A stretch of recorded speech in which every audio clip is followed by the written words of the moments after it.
बंदी छोड़ सतगुरु रामपाल जी परमेश्वर जी की जय हो। परमपिता परमात्मा सारी सृष्टि के रचनहार कुल मालिक असंख्य ब्रह्मांडों के स्वामी जगत गुरु तीनों लोकों में प्रवेश करके सबका धारण पोषण करने वाले राजाधिराज आत्माधार नाथों के नाथ देवों के देव महादेव सर्वेश्वर महेश्वर मृत्युंजय अजरो अमर आदि अनादि सनातनी प्रभु जगत पिता जगदीश्वर श्री श्री 1008 की उपाधि के वास्तविक अधिकारी अकाल मूर्त शब्द स्वरूपी राम वासुदेव सर्वगतम ब्रह्म परम पूज्य प्रथम पूज्य परम संत परम पुरुष परम धनी परम दयालु सत्य कबीर हक्का कबीर अल्लाहु अकबर बाखबर अल्लाह ताला जगत के तारणहार जगत के मुक्तिदाता जगत के जगन्नाथ हारे के सहारे हिंदुओं के राम मुसलमानों के अल्लाह सिखों के वाहिगुरु ईसाइयों के मसीह दया के सागर दयानिधि करुणा के सागर करुणानिधि स्वयंभू परिभू संकट मोचन कष्ट हरण मंगल करण दुख भंजन अविगत कबीर निर्विकार निर्विषम परमात्मा अलय अलेख सतगुरु आदि अनादि सतगुरु असली मर्यादा पुरुषोत्तम असली राम असली कृष्ण असली घनश्याम असली मुरारी राजाओं के राजा महाराजाओं के महाराजा शहंशाहों के शहंशाह सम्राटों के सम्राट भगवानों के भगवान अल्लाहों के अल्लाह प्रभुओं के प्रभु मसीहाओं के मसीह सच्चे वाहिगुरु बाबाओं के बाबा पीरों के पीर सेठों के सेठ जगत सेठ सावड़सा सेठ सर्वगुण संपन्न अनंत कोटि कलाओं के स्वामी अनंत कोटि ब्रह्मांडों के नायक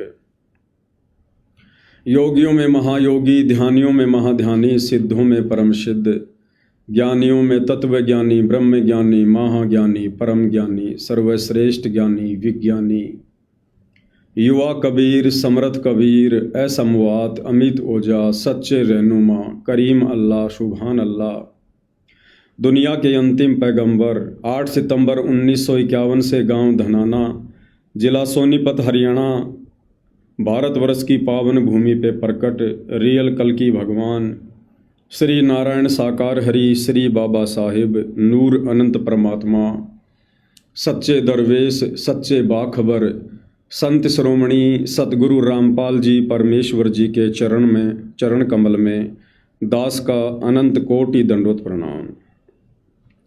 सत्साई भाइयों और बहनों, बहुत बड़ी दया बहुत बड़ी मेहर पूज्य गुरुदेव भगवान की परमेश्वर रामपाल जी की, जिनके शुभ आशीर्वाद से विशेष आशीर्वाद से इस कलयुग की बिचली पीढ़ी में हमें ये शास्त्र अनुकूल सत भक्ति मिली है। हमें सदियों उपरांत पूर्ण ब्रह्म परमेश्वर साक्षात कबीर देव जी के धरती पर दर्शन हुए हैं, हमें उनकी शरण प्राप्त हुई है। भाइयों और बहनों, वैसे तो परमपिता परमेश्वर सतगुरु रामपाल जी ने दास को निमित्त बना के दास को खड़ा करके एक छोटी सी सेवा एक सेवा का टुकड़ा दास की झोली में डाल के दास के ऊपर भी बहुत बड़ा महाउपकार किया और दास के माध्यम से आप सभी परमात्मा चाहने वाली आत्माओं तक भी 11 वर्षों तक संदेश भिजवाए। आज पूज्य गुरुदेव भगवान अपने मिशन को समाप्त करके हिसार जेल से बाहर हैं। ऐसे में आप और हमारी वो जिम्मेदारी समाप्त हो जाती है जो जिम्मेदारी उनकी गैर हाजिरी में उन्होंने स्वयं निभाने के लिए हमें दी थी।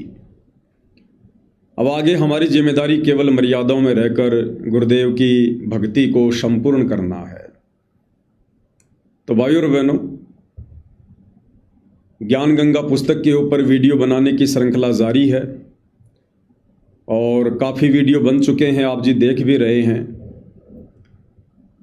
तो अब आप और हम भाई बहनों ने जो परमेश्वर की विशेष आत्माओं की श्रेणी में हैं, और परमेश्वर की विशेष आत्मा वो होती हैं जो गुरु रूप में आए हुए कबीर परमेश्वर जी को साक्षात परमेश्वर मानकर और अपनी आत्मा के कल्याण के लिए हर प्रकार से संघर्ष करते हुए मर्यादाओं में रहते हुए भक्ति करते हैं। तो ऐसी आत्मा धरती पर चंद ही हैं, ऐसी आत्माओं की भीड़ नहीं हुआ करती है। तो भाइयों और बहनों, यदि आप साध संगति से जुड़े हुए हैं और आप सत्सेवक भगत की श्रेणी में हैं, तो अब आगे परमपिता परमेश्वर जिस प्रकार से हम आत्माओं को भक्ति मार्ग पर चलाएंगे, अपनी प्रेरणा से, अपने आशीर्वाद से, यदि आप अभी तक तमाम मर्यादाओं को निभाते आए हैं और साध संगति के तमाम वीडियो देखते आए हैं, तो ही भाइयों और बहनों आगे की जो प्रोसीजर है इस भक्ति की वो आपको समझ में आएगी। अन्यथा आपके मन में तरह तरह के दोष उत्पन्न होंगे और आप इस साध संगति वाले यथार्थ भक्ति पद से नीचे गिर जाओगे।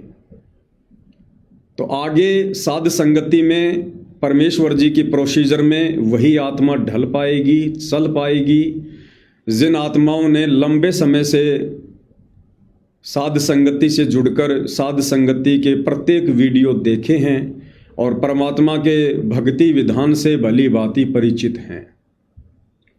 और ये प्रोसीजर भाइयों और बहनों चलती रहेगी। ये छटनी वाली, ये कटनी वाली, ये चटनी वाली, ये प्रोसीजर भक्ति मार्ग पर अंत तक चलेगी, अंत समय तक। तो भाइयों और बहनों, जिस प्रकार से स्कूल में बच्चे पढ़ते हैं, साथ साथ पढ़ते हैं और कुछ बच्चे फेल हो जाते हैं और जो बच्चे पास हो जाते हैं उन बच्चों ने उन पिछली कक्षा वाले साथियों को भी छोड़ना पड़ता है और पिछली कक्षा की जो पढ़ाई थी उसको भी छोड़ना पड़ता है। उसने आगे बढ़ना होता है और आगे बढ़ते समय वो बच्चा कोई दुख नहीं मानता है, किसी प्रकार की मन में कोई शंका नहीं करता है, बल्कि उसको एक खुशी होती है कि मैं अगली कक्षा में जाऊंगा, अब मैं नई पढ़ाई पढ़ूंगा। क्योंकि बच्चे का टारगेट होता है नौकरी प्राप्त करना।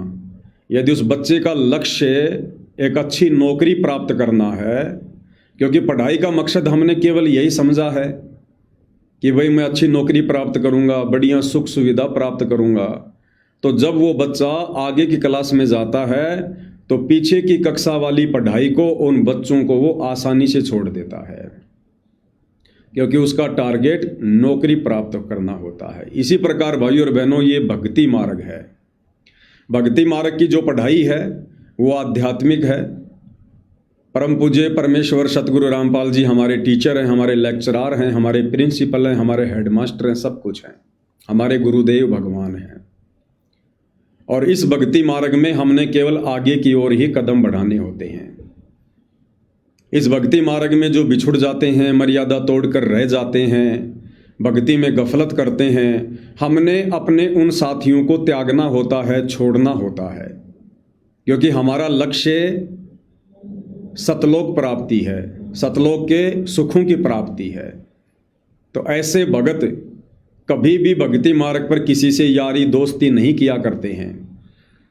अब वो छठी क्लास का बच्चा जो अब 7वीं में हो चुका है और उसका साथी जो उसका बेस्ट फ्रेंड था वो फेल हो चुका है, तो 7वीं कक्षा में जाने वाला बच्चा उस अपने बेस्ट फ्रेंड के चक्कर में और 6वीं कक्षा में बैठा नहीं रहता है। वो भूल जाता है कि ये मेरा बेस्ट फ्रेंड था, वो तुरंत आगे की क्लास में जाकर बैठ जाता है, आगे की नई किताबें खरीद कर पढ़ना शुरू कर देता है।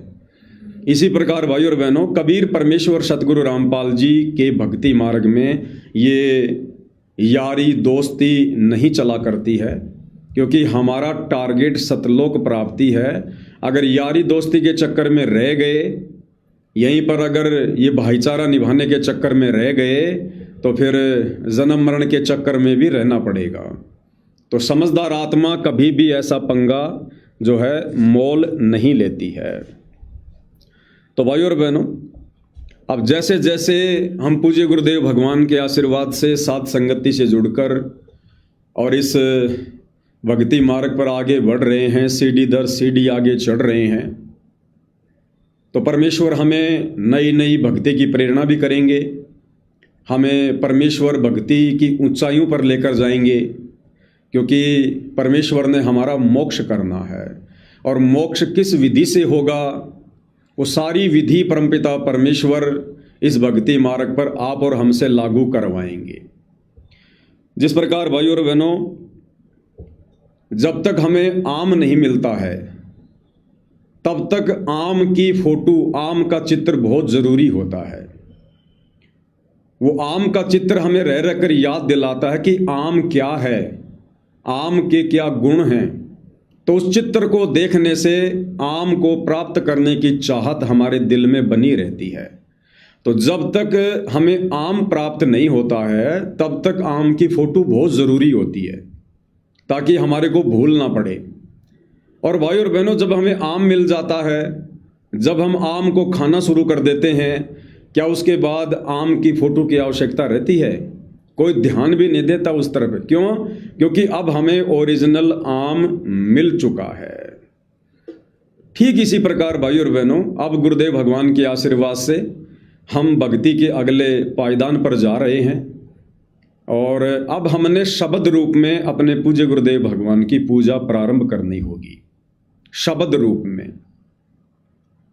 और शब्द रूप में अपने गुरुदेव भगवान को अपने घर पर, अपने घट में विराजमान समझकर अब आप और हम भाई बहनों ने पूज्य गुरुदेव भगवान की उन तमाम फोटोओं का परित्याग करना पड़ेगा, उन फोटोओं को हमने त्यागना पड़ेगा। क्योंकि अब हमें पता चल चुका है, किसी और को पता लगा या ना लगा, लेकिन जो भाई बहन साध संगति से जुड़े हैं अब उन्हें तो भली भांति पता चल चुका है कि ये आत्मा सदियों से, युगों से जिस परमपिता परमेश्वर सारी सृष्टि के रचनहार कबीर देव भगवान की तड़प में, कशक में, उसकी चाहत में, उसकी प्राप्ति में तड़प रही थी, लग रही थी।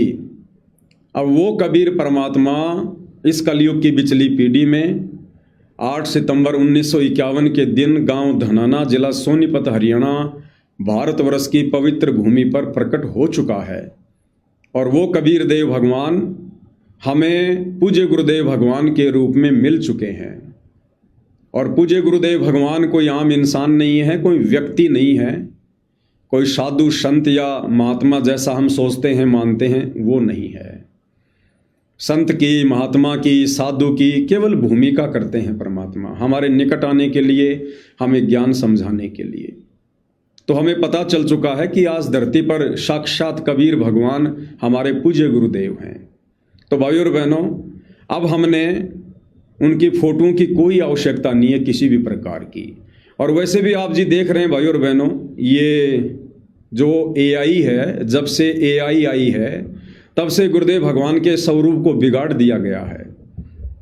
आपको पता ही नहीं चलेगा कि गुरुदेव के ओरिजिनल चरण है या नहीं है, गुरुदेव का ओरिजिनल चेहरा है या नहीं है, ये शरीर गुरुदेव भगवान का ओरिजिनल है या नहीं है, जिस शरीर में वो लीला कर रहे हैं। AI से आप उनके कपड़े भी चेंज कर सकते हो, आप उनका चेहरा भी चेंज कर सकते हो, आप उनके सर पर साफा लगा दो, आप उनको पगड़ी पहना दो, मुकुट पहना दो, उनके चरणों में जो मर्जी जूते पहना दो, चप्पल पहना दो, तरह तरह की शर्ट पहना दो, कुछ पता नहीं चलता AI से। और AI का जोर आजकल भगत समाज में सोशल मीडिया पर बड़े जोर शोर से है। आपको सोशल मीडिया पर सतगुरु रामपाल जी की ओरिजिनल फोटो इतनी नहीं मिलेंगी जितनी आपको AI से बना बना के डाली गई फोटोओं के दर्शन होंगे। तो भाई हम किसके दर्शन कर रहे हैं, हम किसके आगे दंडवत कर रहे हैं?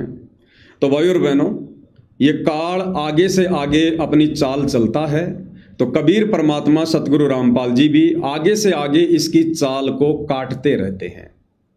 अभी कुछ ही दिन पहले कुछ भगत भाई बहनों ने थोड़ी सी गलती कर दी।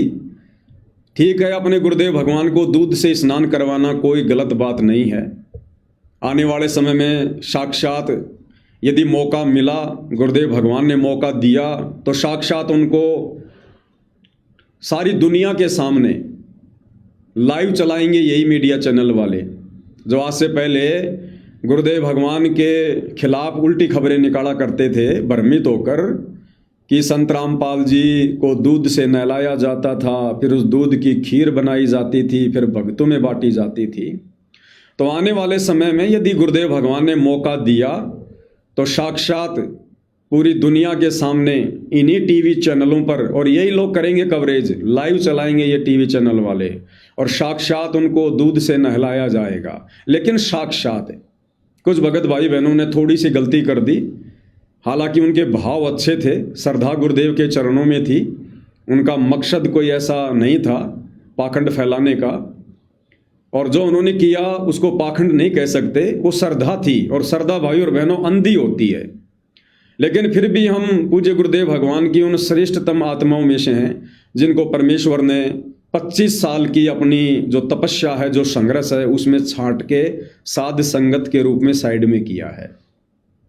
तो हमने थोड़ा बुद्धि विवेक का इस्तेमाल जरूर करना चाहिए था। हमने उस थाल में गुरुदेव भगवान की फोटो को नहीं रखना चाहिए था। हाँ, वैसे यदि हम अपने गुरुदेव भगवान को शब्द रूप में उस थाल में विराजमान करके उनसे प्रार्थना करके, और यदि फिर ऊपर से हम दूध डालते तो फिर कोई दिक्कत नहीं थी। और दास ने बहुत पहले वीडियो बनाकर कह भी दिया था कि भाई जब आने वाले समय में वो समय आएगा और जब गुरुदेव भगवान साक्षात हम सबके सामने होंगे, उस समय उनको दूध से भी नहलाया जाएगा और उसी दूध की फिर खीर बनाई जाएगी, और उसी खीर को फिर ये पूरी दुनिया उंगली चाट चाट के खाएगी, उंगली चाट चाट के, क्योंकि उस समय तक सबको पता चल जाएगा कि ये क्या परम शक्ति है। तो कहने का मतलब भाई और बहनों, हमने भावनाओं में बिल्कुल भी नहीं बहना है। ये एक झटका था, एक परीक्षा थी, और जहाँ तक मुझ पवन दास की ये छोटी बुद्धि काम कर रही है, भले ही परमपिता परमेश्वर आप जियों को माफ़ कर देंगे क्योंकि आपके भाव गलत नहीं थे, लेकिन गलती तो गलती है, गलती की सज़ा भी यहाँ पर कंपलसरी है। तो इस गलती की सज़ा यही है कि कम से कम आप साध संगति से 1 साल पीछे चले गए। आप जितने भी भाई बहन वहाँ साध संगति में थे और आप लोगों ने जो गुरुदेव की फ़ोटो को दूध से नहलाया है, तकरीबन 30-40 भगत वहाँ थे, और एक भी भगत ने इस बात का विरोध नहीं किया, एक भी भगत ने, क्योंकि सबकी बुद्धि ऑफ, तो ज़रूर कहीं ना कहीं भक्ति में कमी है, कहीं ना कहीं कोई मर्यादाओं में त्रुटि है, वरना परमेश्वर किसी न किसी को तो ज़रूर सद्बुद्धि देते। लेकिन एक भी आत्मा को सद्बुद्धि नहीं मिली, इसका मतलब और भक्ति में बहुत ज़्यादा आगे बढ़ने की ज़रूरत है, बहुत ज़्यादा मेहनत करने की ज़रूरत है। तो जो ये गलती बनी है भाई और बहनों, आप लोग साध संगति से कम 1 साल पीछे चले गए, 1 साल पीछे, यानी आपकी इतनी भक्ति नष्ट हो चुकी है, आपकी इतनी भक्ति बर्बाद हो चुकी है, जितनी आपने पिछले 1 वर्ष में साध संगति करके, गुरु महिमा करके, गुरु को परमेश्वर मानकर उनकी 5 दीपक वाली थाल से आरती करके, चरण सेवा करके, भोग लगा के, तीनों समय की विधिवत आरती करके, चरण सेवा करके, मंत्र जाप करके, सत्संग सुनकर आप लोगों ने जितनी भक्ति कमाई पिछले 1 वर्षों में अर्जित की थी, वो आपका 1 साल का भक्ति धन आप लोगों ने खुद देखा देखी में, भेड़ चाल में, ना समझी में और जोश में होश खोकर भावनाओं में आकर आप लोगों ने खुद ही बर्बाद कर दिया है, धुएं में उड़ा दिया है। अब इतनी मेहनत आप लोगों को और करनी पड़ेगी।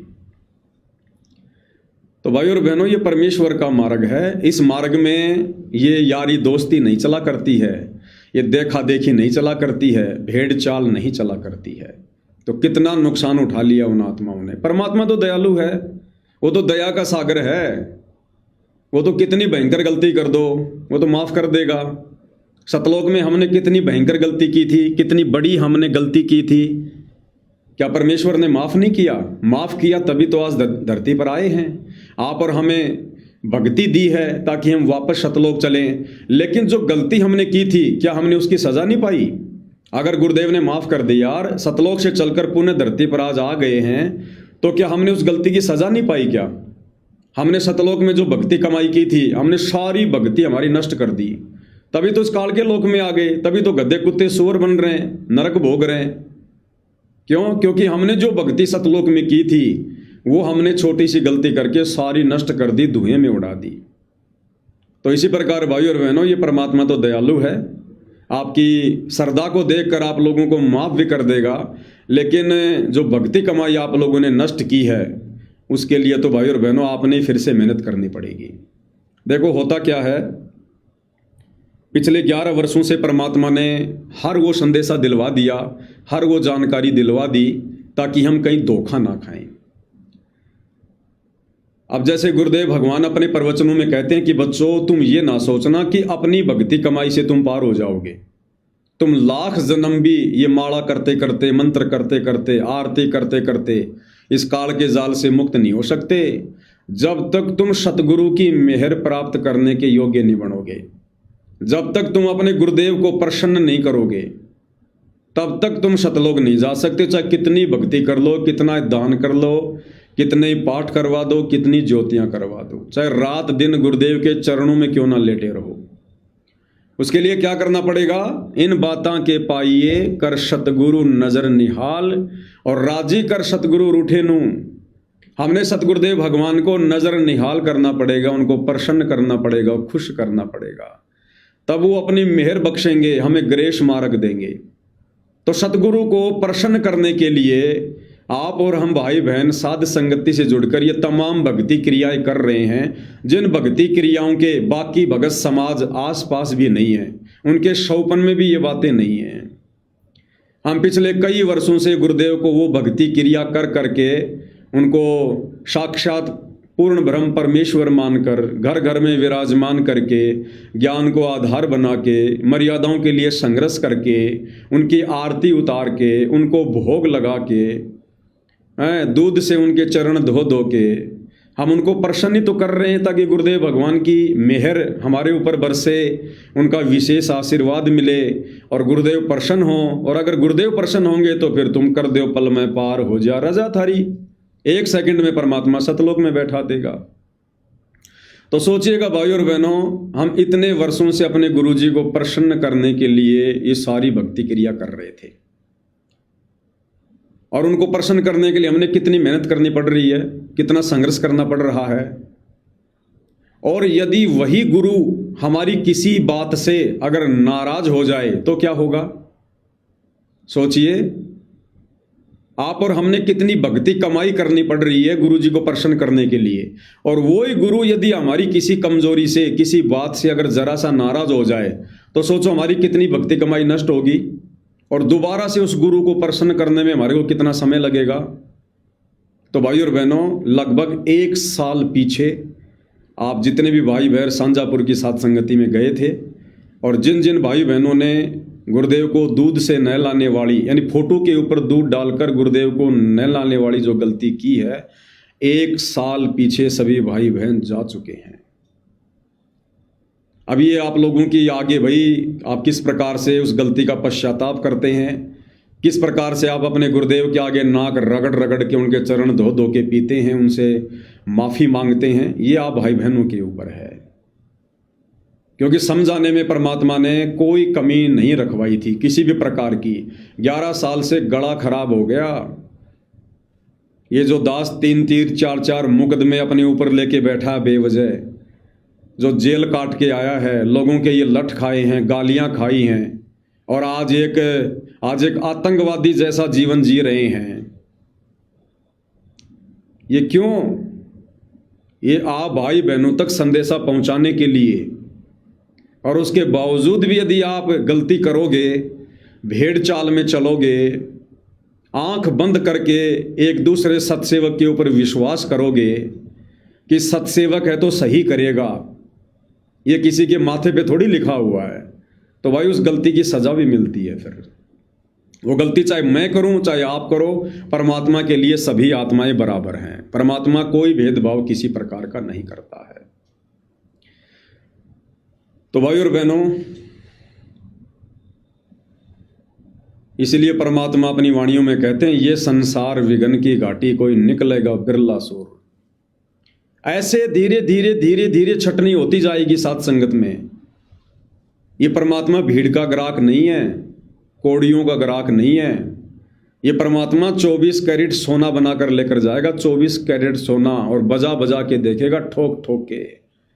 जैसे गुरुदेव कहते हैं ना, हम कुम्हार के वहां से एक मटका लेके आते हैं 50 रुपए का, और 50 रुपए के मटके को हम कोई 50 बार टोले मार मार के बजा बजा के देखते हैं, कहीं से ये कच्चा तो नहीं है, फूटा टूटा तो नहीं है, कोई तरेड़ तो नहीं चल रही है, तब वो 50 रुपए का मटका खरीदते हैं। तो ये भगवान सतलोक के लिए आत्माओं को ऐसे खरीद लेगा क्या? ऐसे ले जाएगा क्या आंख बंद करके? ये तो घण की चोट मार मार के, घण की चोट मार मार के चेक करेगा परमात्मा। गरीब कच्चा हीरा किरच हो नहीं सह घनमार, ऐसा ये मन हो रहा लेखा लेकर तार। तो ऐसे ही आत्मा धीरे धीरे धीरे धीरे भक्ति मार्ग से छटती जाएंगी। और चंद आत्माएं, बहुत ही कम आत्माएं होती हैं भाई और बहनों, जो इस काल के लोक से गुरु जी के साक्षात धरती पर रहते सहते अपना पूर्ण मोक्ष करवा पाती हैं। तो बाकी भाई बहनों को, बाकी जितने भी भाई बहन हैं साध संगत में, उनको कितना सावधान रहने की ज़रूरत है, कितना सचेत रहने की ज़रूरत है अब आगे। क्योंकि काल सबको बजा बजा के देखेगा, सबको बजा बजा के। ये सोच लो गुरुजी नहीं बजा रहे, गुरुजी तो बैठे हैं, मोला बैठा मोर्चे और देखे जन की भेड़। मोला बैठा मोर्चे और देखे जन की भेड़, 12 कोटि यम किंकर जहां वहां एक नाम की खैड़। परमात्मा तो साइड में बैठकर देख रहा है, वो तो परीक्षा ले रहा है, हमें ठोक बजाकर ये काल देख रहा है। क्योंकि जो भी काम हुआ वो काल प्रेरणा से होता है, काल प्रेरणा से ये मन करवाता है। जल्दबाजी में, जल्दबाजी का काम शैतान का होता है, भगत का नहीं होता है। तो भाई और बहनों, अब आगे की प्रोसीजर आप लोग कैसे समझ पाओगे? जब अभी ताज़ा ताज़ा आपकी परीक्षा हुई और उसमें आप लोग भेड़ चाल में चल दिए, तो आज परमात्मा आगे का जो संदेशा दिलवा रहे हैं उसको आप कैसे पकड़ पाओगे? और अगर मन में रत्ती भर भी दोष आ गया तो मार खा जाओगे। तो भाई और बहनों, अब आगे की जो प्रोसीजर है वो अपने गुरुदेव भगवान को, जो कि साक्षात परमेश्वर हैं, पूर्ण ब्रह्म परमेश्वर हैं, अब हमने उनकी शब्द रूप में ही पूजा करनी है। आज से पहले हम केवल शब्द रूप में मान रहे थे कि हमारे गुरुजी शब्द स्वरूपी राम है, लेकिन हम उनको शब्द रूप में पूज नहीं रहे थे।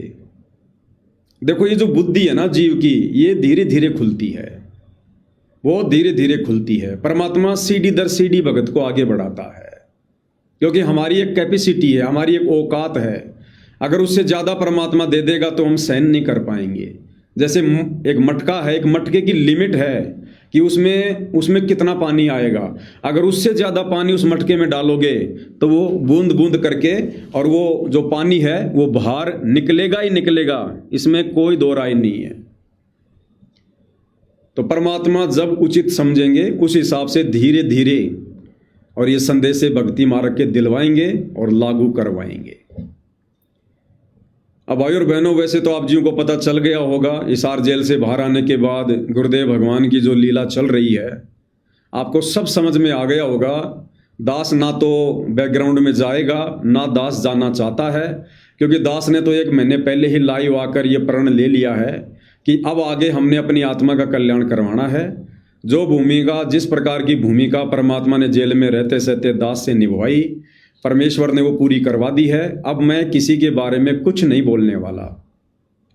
आप जी देख रहे होंगे, पिछले 1 महीने से मैंने अपने सतलोक आश्रम से जुड़े भाई बहनों के लिए, सतलोक आश्रम मैनेजमेंट के लिए, गुरुजी के जो है बेटा बेटी भाई बंधु रिश्तेदारों के लिए, दास ने एक शब्द भी नहीं निकाला, ना ऐसा कोई दास ने कोई पोस्ट डाली है।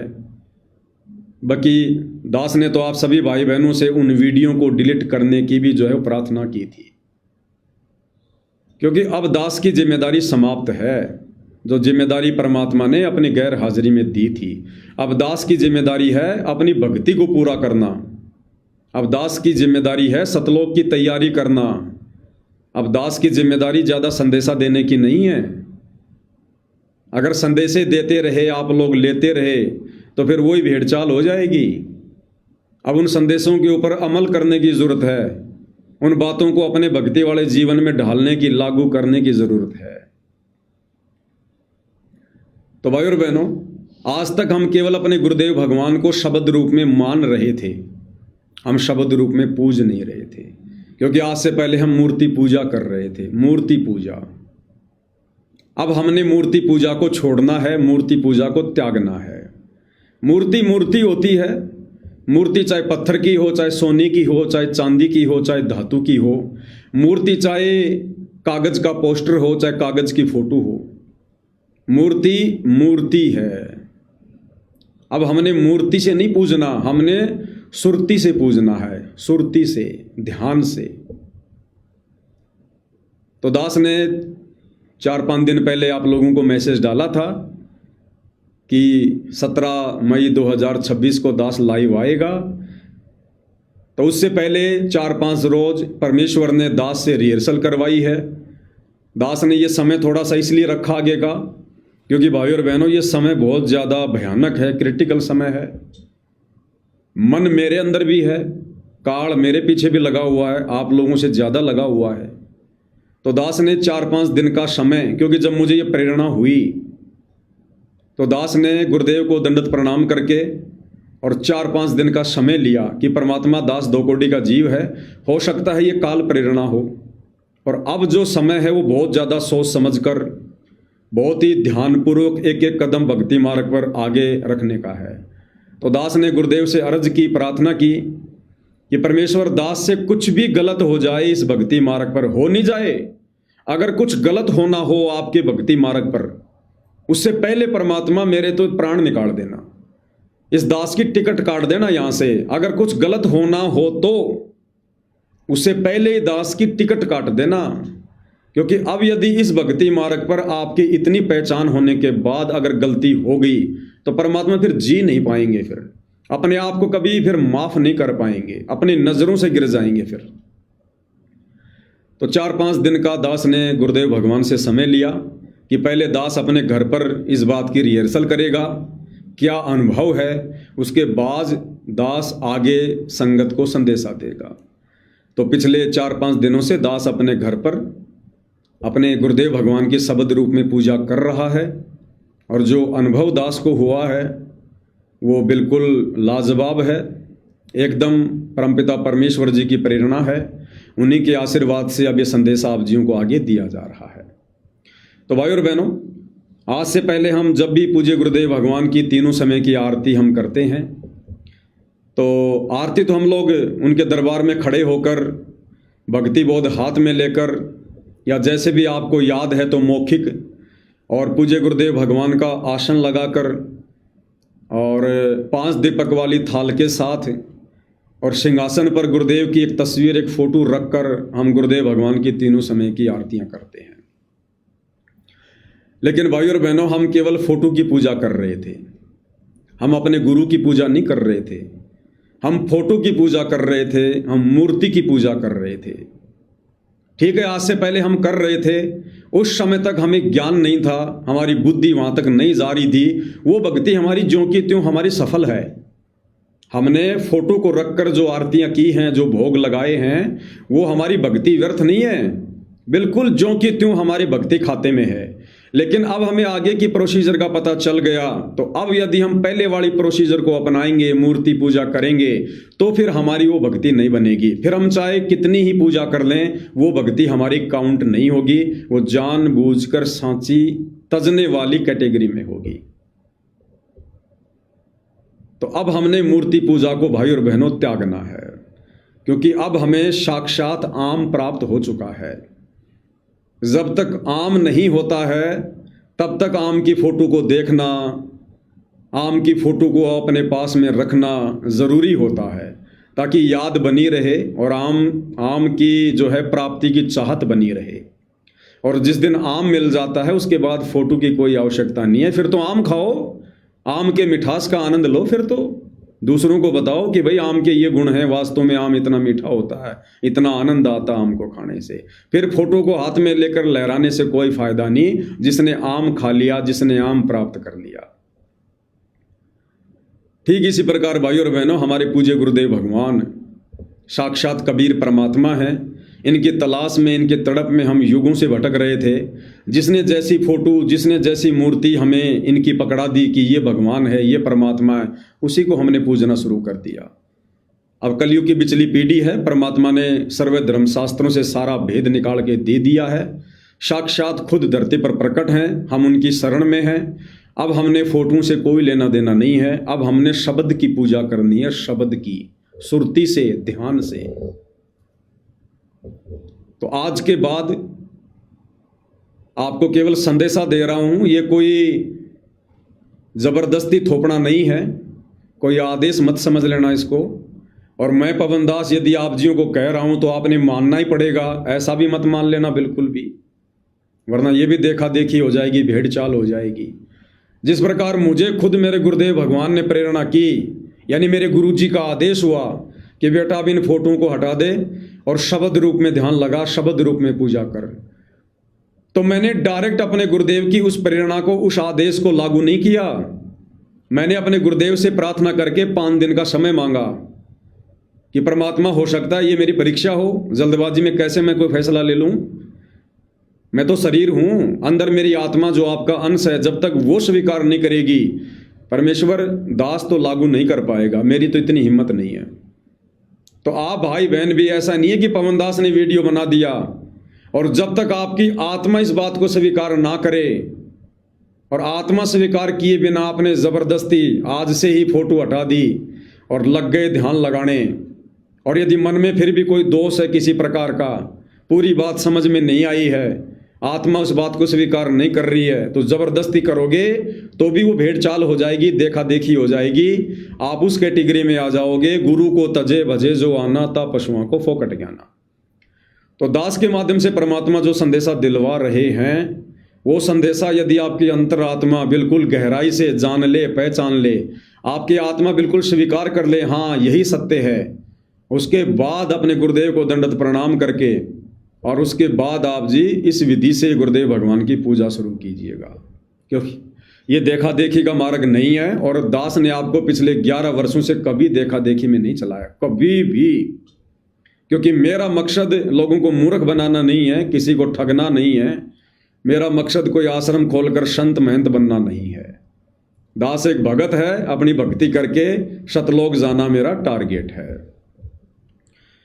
तो भाई और बहनों, अगर परमात्मा प्रेरणा करें तो आज के बाद हम अपने दरबार साहिब में जब हम तीनों समय की गुरुदेव भगवान की आरती करें तो हम सिंहासन तो लगाएंगे, और सिंहासन लगाकर हम उसके ऊपर गुरुदेव भगवान की कोई फोटो नहीं रखेंगे, कोई तस्वीर नहीं रखेंगे। हम सिंहासन लगाकर गुरुदेव भगवान से अर्ज करेंगे घुटने टेक कर कि हे परमेश्वर मालिक विराजमान होइए, ताकि दास संध्या आरती का लाभ प्राप्त कर सके।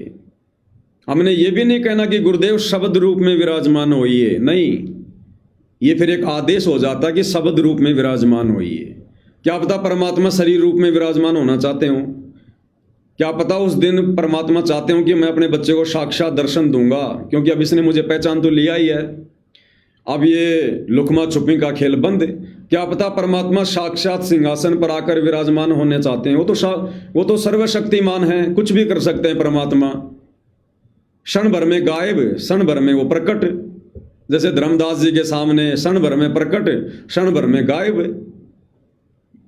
ये काम तो छोटी मोटी शक्तियां कर देती हैं, ये तो सर्वशक्तियों के स्वामी है, देवों के देव हैं, गणों के नायक हैं, आदि गणेश हैं।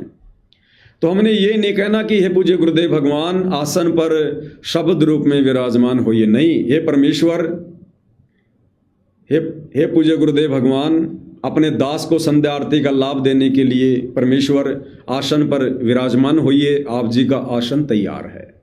उसके बाद गुरुदेव भगवान की मौज, उनकी मर्जी, वे शब्द रूप में विराजमान होते हैं या शरीर रूप में विराजमान होते हैं। तो ये फिर आगे मालिक की मौज, आगे मालिक की मर्जी। और तीनों समय की आरती में हमने इसी प्रकार से अपने गुरुदेव भगवान की शब्द रूप में जो है पूजा करनी है, शब्द रूप में।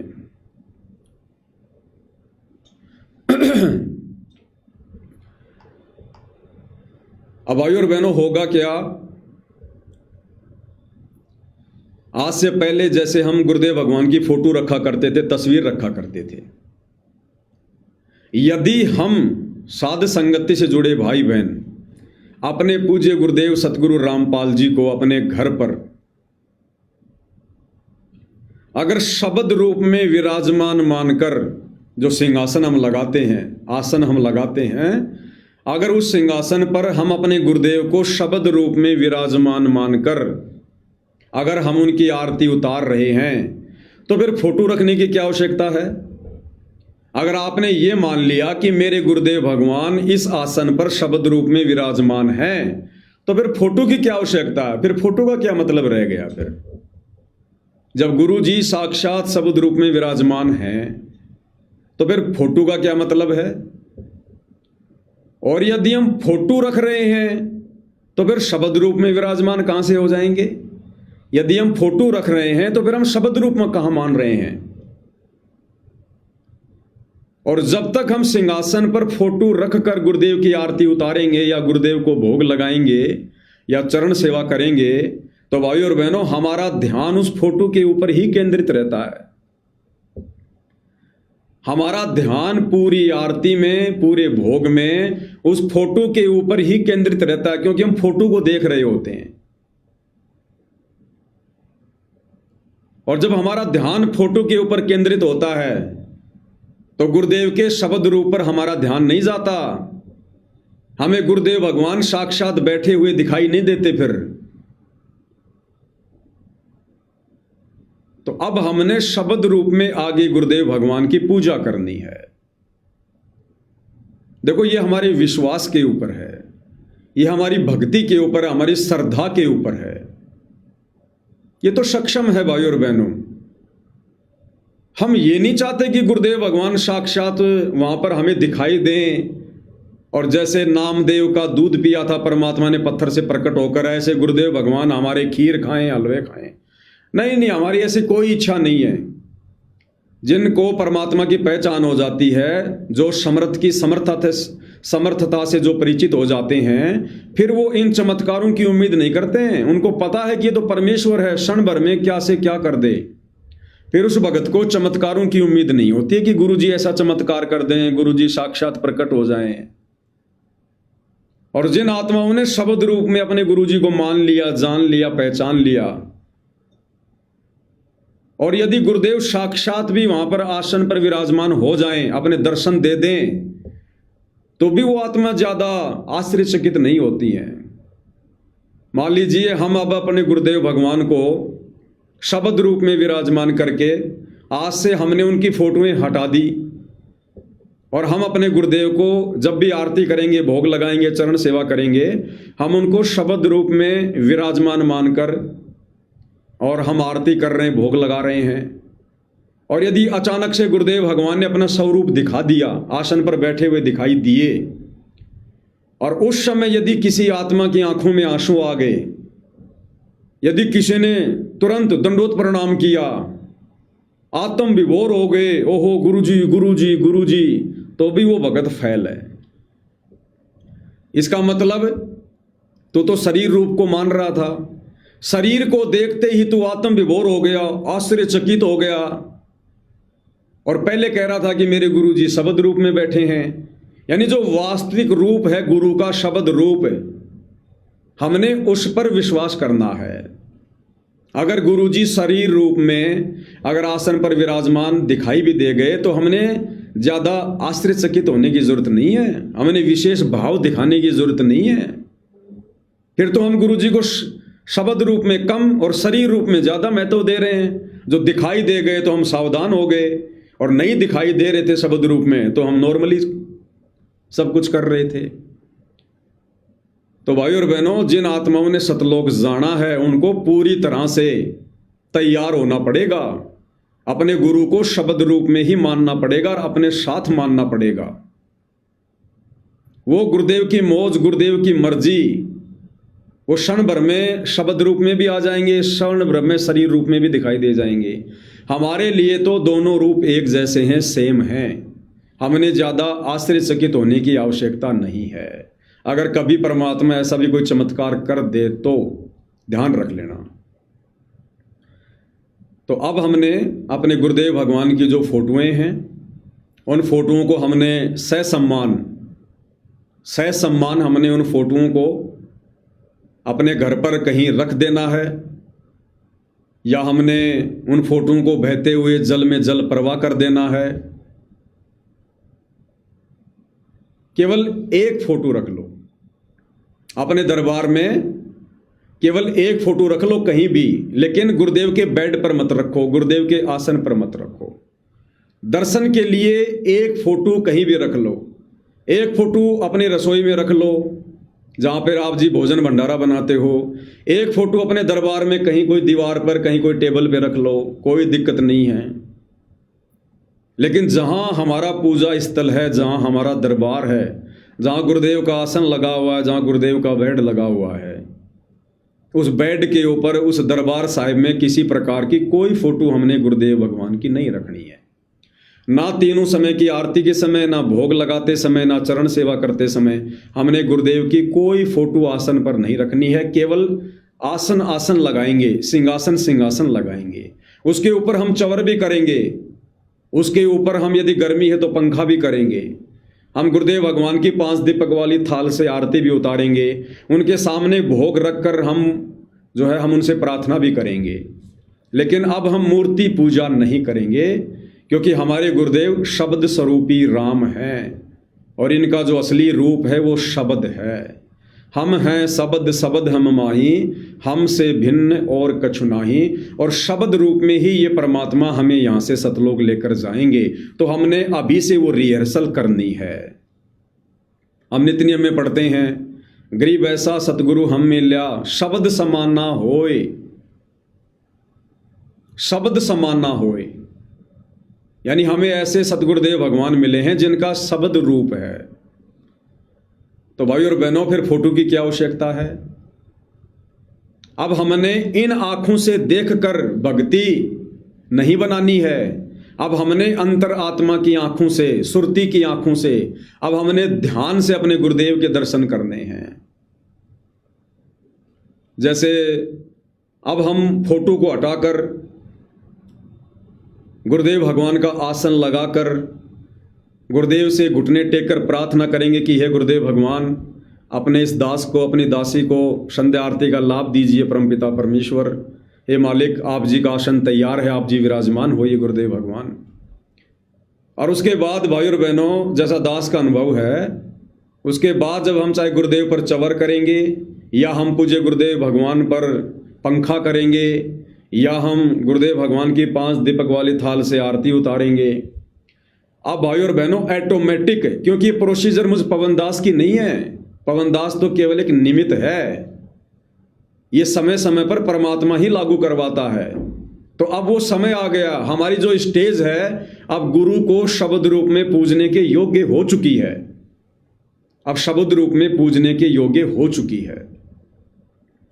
तो संदेशा परमात्मा ही दिलवा रहे हैं, और ये उन्हीं आत्माओं के गले उतरेगा जो आत्माएं अभी अधिकारी हैं, जिनका आत्माओं को परमात्मा लगातार तैयार कर रहे हैं। तो जब हम गुरुदेव भगवान की शब्द रूप में आरती उतारेंगे, तो भाई और बहनों, अब हमारा ध्यान, हमारी जो कल्पनाओं में क्या होगा कि जैसे साक्षात गुरुदेव भगवान आसन पर विराजमान है। भले हमें इन आंखों से दिखाई नहीं दे रहे, लेकिन मन की आंखों से, दिल की आंखों से, हृदय की आंखों से जब तक हम वो आरती करेंगे, जितनी भी देर की आरती है, आधा घंटा, 1 घंटा, 16 मिनट, आप देख लेना भाई और बहनों। अगर मान लीजिए हम सुबह का नित्य नियम कर रहे हैं, सुबह का नित्य नियम तकरीबन हमारा 1 घंटे तक चलता है।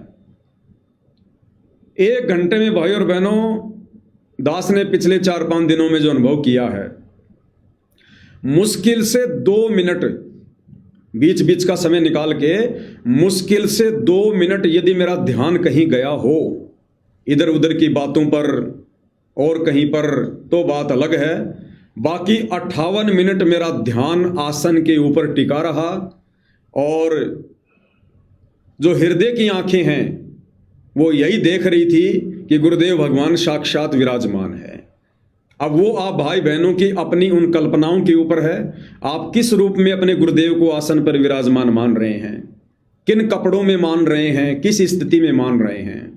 जैसे हम दिन भर में गुरुदेव के बहुत सारे वीडियो देखते हैं, लोगों से मिलते हैं, आशीर्वाद देते हैं, जैसा भी है, आप उस रूप में मान सकते हैं कि मेरे गुरुदेव भगवान जो है सफ़ेद शर्ट में और सफ़ेद पैंट में, जैसे आज मैंने गुरुदेव को देखा यूट्यूब पर, लोगों को आशीर्वाद दे रहे थे, पीठ थपथपा रहे थे, तो आप उस रूप की कल्पना कर सकते हैं कि उस रूप में, उन कपड़ों में मेरे पूज्य गुरुदेव भगवान सामने आसन पर विराजमान हैं और मुझे आशीर्वाद दे रहे हैं। परमेश्वर इस मुद्रा में मुझे आशीर्वाद दे रहे हैं। आप ये कल्पना कर सकते हैं कि मेरे पूज्य गुरुदेव भगवान जो है वो कुर्ते पायजामे में बैठे हैं, आप ये कल्पना कर सकते हैं कि मेरे पूज्य गुरुदेव भगवान सामने सिंहासन पर जो है मुकुट धारण करके बैठे हुए हैं। आप कैसी भी कल्पना कर सकते हैं, उसी कल्पना में परमात्मा आपको सामने हृदय वाली आंखों से बैठे हुए दिखाई देंगे। तो ये क्या है भाई और बहनों? ये है असल में सार शब्द। ये है सार शब्द। सार शब्द क्या होता है? सार शब्द को जाप थोड़ी है, कोई मंत्र थोड़ी है। सार शब्द का मतलब होता है हर समय अपने भगवान का चिंतन। इन आंखों को यदि कुछ दिखाई दे तो केवल गुरु दिखाई दे, क्योंकि ये केवल गुरु नहीं है, ये ओरिजिनल रूप है। कबीर परमेश्वर जी का ओरिजिनल रूप है। कबीरा दर्शन साधु का मुख पे बसे सुहाग, और दर्शन उन्हीं को होते हैं जिनके पूर्ण भाग। अब परमात्मा के दर्शन सबको थोड़ी होते हैं। तो ये जो रूप है, जो अपने तेज पुंज के उस तेजोमय रूप को कबीर परमात्मा हल्का करके और पूज्य गुरुदेव जी के नाम से धरती पर प्रकट हैं, ये ओरिजिनल रूप है, ये शब्द रूप है गुरुदेव का। तो हम कितना अपने गुरुदेव के चरणों में ध्यान लगा सकते हैं, हम लगातार अपने गुरुदेव को हम कितना ध्यान में रख सकते हैं, ये सार शब्द की कमाई है। सार शब्द आत्मा को उसी समय गुरु उपलब्ध करवाता है जिस समय वो आत्मा संसार से लगभग हट जाती है। उसका ध्यान, उसका चिंतन सांसारिक लोगों पर ना होकर, सांसारिक बातों में ना होकर अपने गुरुदेव पर टिक जाए। तो हम कितना सुरती लगा सकते हैं गुरुदेव में, हम कितना ध्यान लगा सकते हैं, हम कितनी सुरती टिका के रख सकते हैं। जितनी देर हम आरती करेंगे, भोग लगाएंगे, हमारा ध्यान, जब हम पहले फोटो रखकर भोग लगाते थे, आरती करते थे, हम सब जानते हैं कि हमारा ध्यान कहीं ना कहीं भटक जाता था। सामने हम थाली भी घुमा रहे हैं, सामने फोटो भी रखी है, और इधर उधर की बातों में हमारा दिमाग दौड़ जाता था। कहीं और की बातें, कोई और जगह के बारे में हम सोचने लग जाते थे। तो अब क्या होगा भाई और बहनों? प्रोसीजर धीरे धीरे आगे बढ़ती है। पहले परमात्मा ने हम जिस प्रकार से ऑडियो वीडियो में आरती किया करते थे, मालिक ने वो प्रोसीजर हमारी छुड़वाई, क्योंकि उसमें तो हमारा 5% ध्यान भी नहीं लगता था। फिर परमात्मा ने दया करी कि भाई भक्ति बोध हाथ में लेके पाठ करो और अपने मालिक के दरबार में खड़े होकर या बैठकर जैसे भी है आरती करो। तो उसमें हमारा ध्यान लगने लगा। उसमें हमारा 50% ध्यान हमारा परमात्मा में लगने लगा, क्योंकि हम शब्द पढ़ रहे थे। और शब्द किसके हैं? परमात्मा के। तो शब्दों पर हमारा ध्यान था, हमारी सुरती थी। तो भक्ति बोध पर हमारी सुरती लगी है, मतलब गुरुजी में लगी है। तो परमात्मा ने हमारा ध्यान लगवाया 50%। उसके बाद फिर परमात्मा ने आगे की प्रोसीजर शुरू करवाई कि भाई अब 5 दीपक वाली थाल के साथ में, और जो परमेश्वर को आरती उतारने की जो विधि है, पांति पंच पोहप कर पूजा, देव निरंजन और न दूजा, अब उस विधि से शुरू करो। तो उस विधि से हमारा ध्यान और अधिक लगने लगा, हम संसार की बातों को छोड़ने लगे। लेकिन ये भी कंप्लीट विधि नहीं है, कंप्लीट प्रोसीजर नहीं है। अब हमने उस फोटो को वहां से हटाना पड़ेगा और मूर्ति पूजा हमने त्यागनी पड़ेगी, क्योंकि साक्षात यदि भगवान सामने बैठा है, हम मान रहे हैं कि हमारे गुरुजी शब्द रूप में आसन पर विराजमान है। अगर गुरुजी आसन पर विराजमान नहीं है, मान लो हमारे पूज्य गुरुदेव आसन पर विराजमान नहीं है शब्द रूप में, तो फिर फोटो के आगे थाल घुमाने से क्या फायदा मिलेगा हमें? अगर सामने साक्षात आसन पर गुरुजी शब्द रूप में नहीं है, तो फिर तो हम मूर्ति की पूजा कर रहे हैं। हम गुरु की पूजा कहाँ कर रहे हैं? हम तो फिर मूर्ति की पूजा कर रहे हैं। ध्यान हमारा मूर्ति में है, सामने मूर्ति रखी है, फिर तो हम मूर्ति पूजा कर रहे हैं। और मूर्ति पूजा का तो परमात्मा जी ने खंडन किया है कि पत्थर पूजे हरि मिले। पत्थर को हो चाहे कागज का टुकड़ा को हो, बात एक ही है। जिस समय परमात्मा ने ये वाणी बोली 600 साल पहले, उस समय ये कागज वागज पे, ये प्रिंटिंग प्रेस वगैरह से मूर्तियां वार्तियां नहीं बनाई जाती थी। लोग मिट्टी विट्टी की, लोहे की, चांदी की मूर्तियां बनाया करते थे, या कोई पत्थर की बनाया करते थे। इसलिए परमात्मा ने मूर्ति कहा है कि पत्थर पूजे हरि मिले तो मैं पूजूं पहाड़, इससे तो चाकी भली जो पीस खाए संसार। तो यदि सामने आरती करते समय सतगुरु रामपाल जी भगवान शब्द रूप में विराजमान नहीं है, तो फिर हम मूर्ति पूजा कर रहे हैं, मूर्ति पूजा। और यदि साक्षात गुरुदेव भगवान विराजमान हैं, हमें विश्वास है, तो फिर मूर्ति के आगे फिर क्यों हम थाल घुमाएंगे, क्यों भोग लगाएंगे, क्यों हम लोग चरण धोएंगे। तो अब हमने मूर्ति को हटाकर और शब्द रूप में अपने गुरुदेव भगवान से प्रार्थना करके उनको विराजमान करके, ये हमारे विश्वास और श्रद्धा के ऊपर है। जितना हम गुरु जी के प्रति समर्पित होंगे, गुरु जी उतना ही हमारे निकट होंगे। तो अब हमने शब्द रूप में अपने गुरुदेव भगवान की तीनों समय की आरती, गुरुदेव को भोग लगाना, गुरुदेव के चरणों की सेवा करना, ये हमने करना है। तो अब देख लेना भाई और बहनों, अब आपका ध्यान अगर 1 घंटे की आरती में अगर 5 मिनट के लिए इधर उधर दौड़ गया तो दौड़ गया, और दौड़ेगा तो तुरंत आएगा। अब आरती करते समय या भक्ति बोध से आरती करते समय, थाल उतारते समय, चवर करते समय हमारा ध्यान सिंहासन पर रहेगा, लेकिन हमारे हृदय की आंखें ये देख रही होंगी कि मेरे गुरुदेव भगवान बैठे हुए हैं, साक्षात गुरुदेव भगवान बैठे हुए हैं। हृदय वाली आंखों से हमें दिखाई देंगे, भले हमें इन चरम दृष्टि से ना दिखाई दें, लेकिन हृदय की आंखों से हमें गुरुदेव भगवान वहां पर सूक्ष्म रूप में बैठे हुए दिखाई देंगे। कभी हमें आशीर्वाद दे रहे हैं, कभी गुरुदेव भगवान मुस्कुरा रहे हैं, कभी मुकुट पहने हुए हैं। आप जो कल्पना करोगे उस कल्पना में गुरुदेव भगवान वहीं विराजमान होंगे, क्योंकि इनका शब्द रूप है। और अब देखना भाई और बहनों, हमारा ध्यान बिल्कुल भी नहीं भटकेगा, बिल्कुल भी। इसको कहते हैं सुरती नृति वाला जाप, इसको कहते हैं सार शब्द का जाप। ये है सार शब्द कि सारी लो, सारी लगन, सारी सुरती अपने गुरुदेव के चरणों में लग जाए।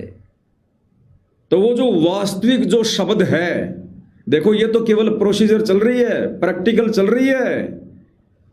और ये ध्यान परमात्मा क्यों लगवाना चाह रहे हैं, शब्द रूप में पूजा क्यों करवाना चाह रहे हैं, उस फोटो को क्यों हटवा रहे हैं, क्योंकि अब हम भाई बहन उस वास्तविक शब्द, सार शब्द को प्राप्त करने के योग्य बनते जा रहे हैं। और वो सार शब्द परमात्मा देगा, उसके लिए परमेश्वर पहले उसकी रिहर्सल करवाएगा, ताकि उस सार शब्द की प्राप्ति के बाद पहले की रिहर्सल के चलते इसका ध्यान तुरंत लगा रहे। तो पहले से ही परमात्मा वो प्रोसीजर शुरू करवा देते हैं। तो सार शब्द का मतलब यही होता है, सार शब्द कोई जाप करने का मंत्र नहीं होता है जो गुरुदेव हमें देंगे कि बेटा ले माला तू जप ले। सार शब्द है चिंतन, मनन अपने गुरुदेव पर। पल पल, हर पल हमें गुरुदेव भगवान दिखाई दें। जैसा एक फिल्मी गाना आता था, पहले सुना करते थे नाम दीक्षा लेने से पहले, मैं जिस दिन भुला दूं तेरा नाम दिल से, वो दिन आखिरी हो मेरी जिंदगी का। ये आंखें उसी दिन हो जाए अंधी, जो देखे तेरे सिवा सपना किसी का।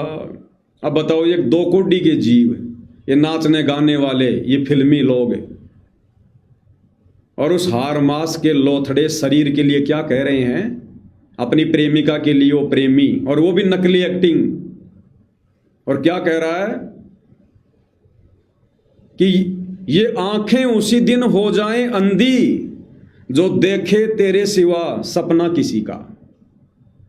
कि हे मेरी प्रेमिका, जिस दिन मैंने इन आंखों से, प्यार भरी नजरों से किसी और को देख लिया तेरे अलावा, भगवान मेरी आंखें फोड़ दे। अब 24 घंटे उस हार्ड मास के टट्टी पेशाब के कोथड़े को, उस प्रेमिका को देख के उसको क्या मिलेगा। अब भाई और बहनों, चक्कर क्या है, ये भले फिल्मी गाने बन गए, लेकिन ये चीजें आत्मा और परमात्मा के ऊपर फिट होती हैं।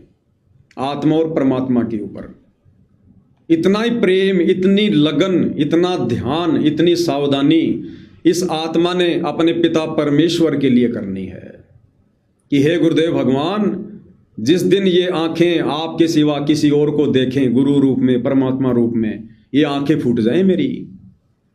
तो भाई और बहनों, सार शब्द की प्राप्ति परमात्मा उसी समय करवाता है जिस समय इस आत्मा को संसार में अपने गुरु के अलावा और कुछ भी दिखाई ना दे, गुरु की भक्ति के अलावा कुछ भी दिखाई ना दे।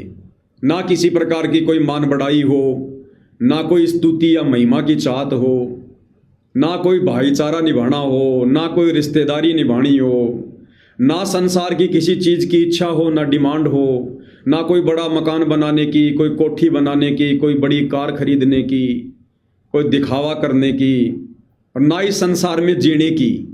जब किसी प्रकार की कोई चाहत नहीं होती है, समाप्त हो जाती है, केवल मजबूरी में दिन काट रहा होता है, उस समय परमात्मा फिर इस आत्मा को सार शब्द प्राप्त करवाता है। यानी सार शब्द का मतलब है गुरुदेव भगवान हमें अपने वास्तविक सतलोक में बैठे हुए तेजोमय शरीर के दर्शन करवा देंगे। यहीं पर बैठे बैठे, जैसे सौपन में हम क्या क्या देख लेते हैं, ऐसे परमात्मा बैठे बैठे अपने सामने बैठा कर कि बेटा देख, तेरा गुरु ये जो भी कुछ है संसार में सब कुछ, बाकी सब झूठ है यहाँ पर, तेरे गुरु के अलावा सब झूठ है यहाँ पर, सब मिथ्या है, सब पाखंड है। तो फिर उस भगत का ध्यान पल पल हर क्षण अपने गुरुदेव भगवान के चरणों में होगा। तो वो रिहर्सल परमात्मा अपनी विशेष आत्माओं से पहले करवा देते हैं, सार शब्द की प्राप्ति से पूर्व है। तो अब भाई और बहनों, हमने मूर्ति पूजा को छोड़ना है। ठीक है, जब तक हमारे पूज्य गुरुदेव भगवान धरती पर हैं, शरीर रूप में हैं, हमारे लिए परम पूजनीय है, परम आदरणीय है, परम सम्माननीय है। लेकिन भाई और बहनों, एक चीज ध्यान रखना, साध संगति से जुड़े भाई बहन जो पूर्णतया मर्यादा में रहकर भक्ति कर रहे हैं, मैं सबके लिए नहीं कह रहा, कोई ये सोचे कि मैं तो साध संगति से जुड़ा हुआ हूं, नहीं। सबको अपने अपने पैमाने का पता है, अपनी अपनी भक्ति का, अपनी अपनी मर्यादाओं को सबको पता है। कौन कितना मर्यादा में है, कौन कितना विकारों से दूर है, कौन कितना संसार में घुसा हुआ है, कौन कितना भक्ति और भगवान के प्रति समर्पित है, ये साध संगति से जुड़े प्रत्येक भाई बहन को अपनी औकात का पता है। तो जो पूर्णतया समर्पित हैं, ये उन आत्माओं के लिए है।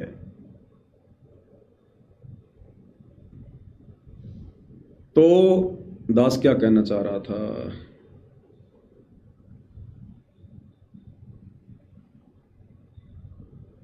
दिमाग से निकल गई बात।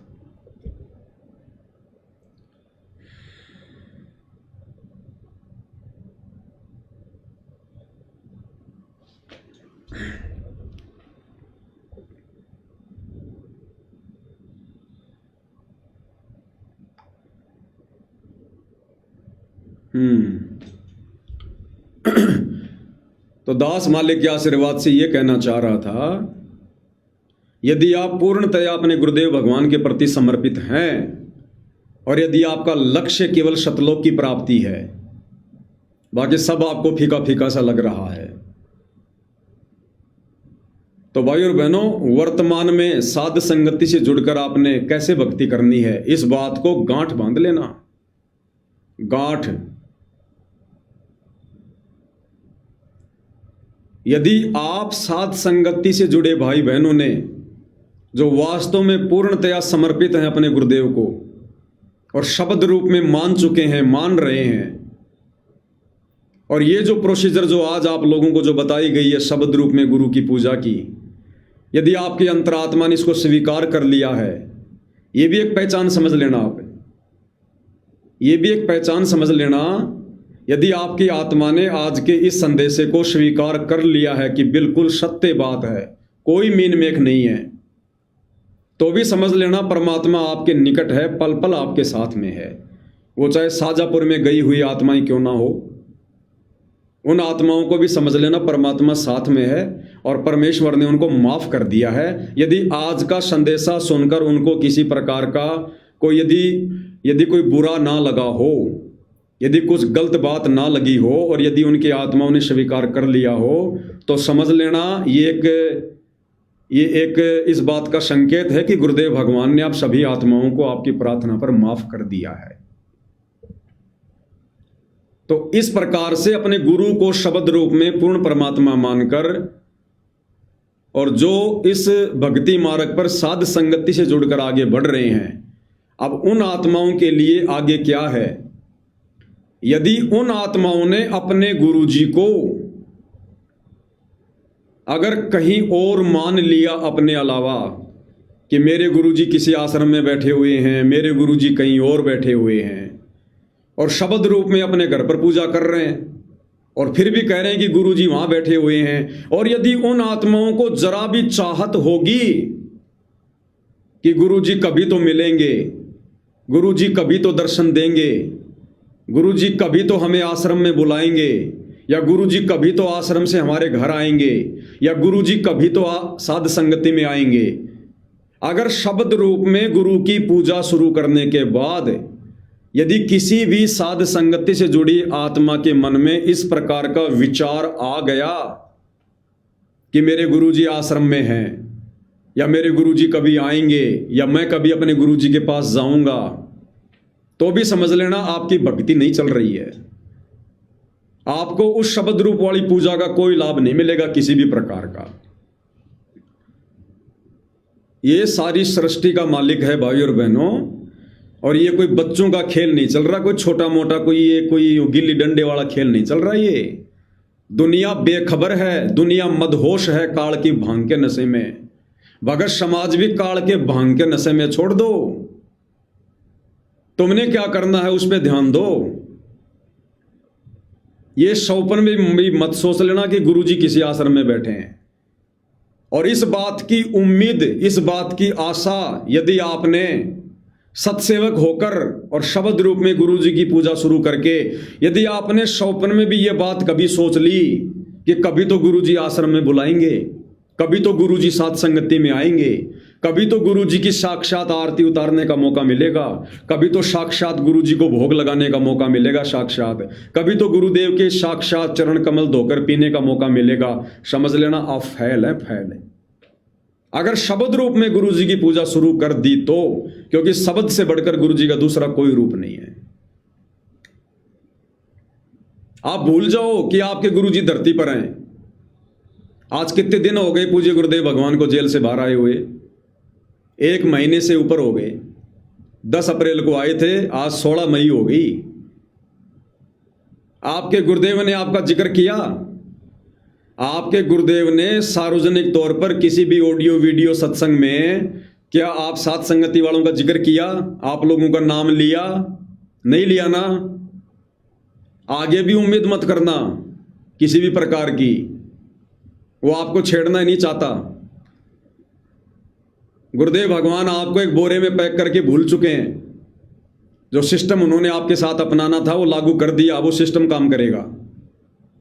भूल जाओ, क्योंकि आपने गुरुजी को शरीर में नहीं शब्द में मान लिया, और अपने गुरु को शब्द रूप में जानना, पहचानना, मानना, और इस विश्वास के साथ, इतने धैर्य के साथ, इतनी श्रद्धा के साथ जो हम सत्सेवक भाई बहन उनके शब्द रूप में पूजा कर रहे हैं, इस संसार में आपको देखने को नहीं मिलेगा। ये ब्रह्मा विष्णु महेश के बस की बात नहीं है।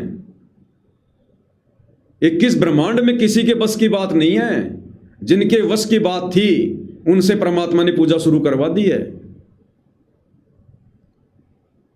अब गुरुजी का सिस्टम चल रहा आप और हमारे ऊपर।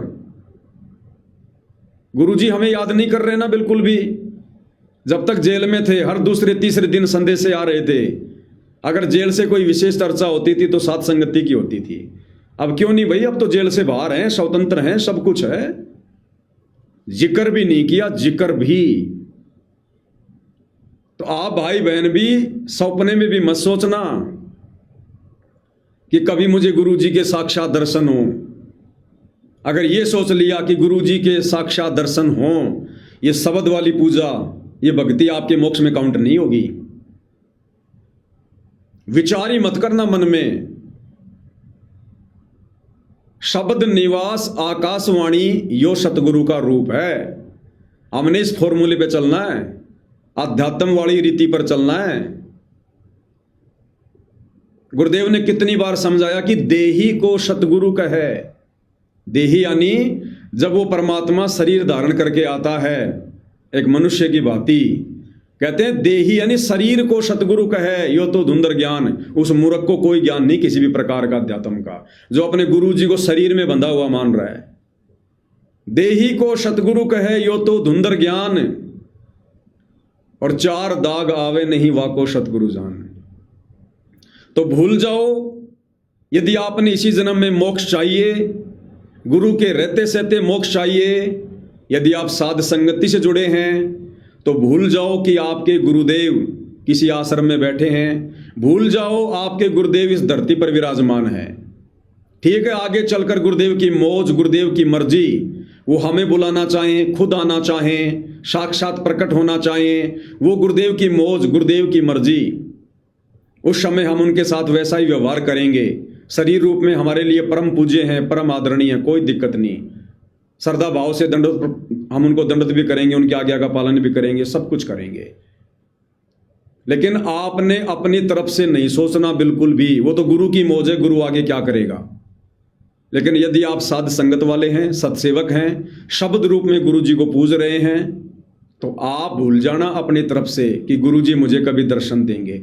अगर मन में जरा भी इच्छा, जरा भी चाहत, जरा भी उम्मीद यदि किसी भगत की है, इसका मतलब अभी वो गुरु की शब्द रूप में पूजा करने योग्य नहीं है। और जबरदस्ती ऐसा भगत यदि गुरु जी की फोटो हटाकर शब्द रूप में पूजा करेगा, उसको शब्द रूप वाली पूजा का लाभ नहीं मिलेगा।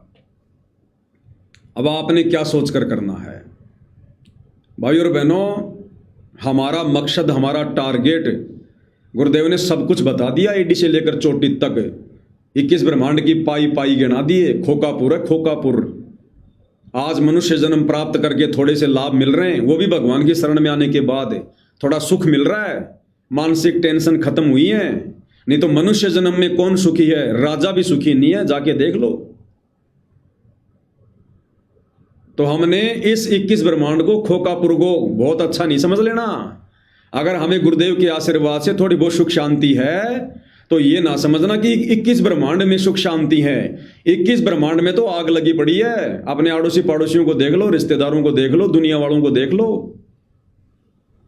इस 21 ब्रह्मांड में गुरु ने केवल हमारे अंदर शांति पैदा कर रखी है, अपने आशीर्वाद से, अपनी भक्ति से।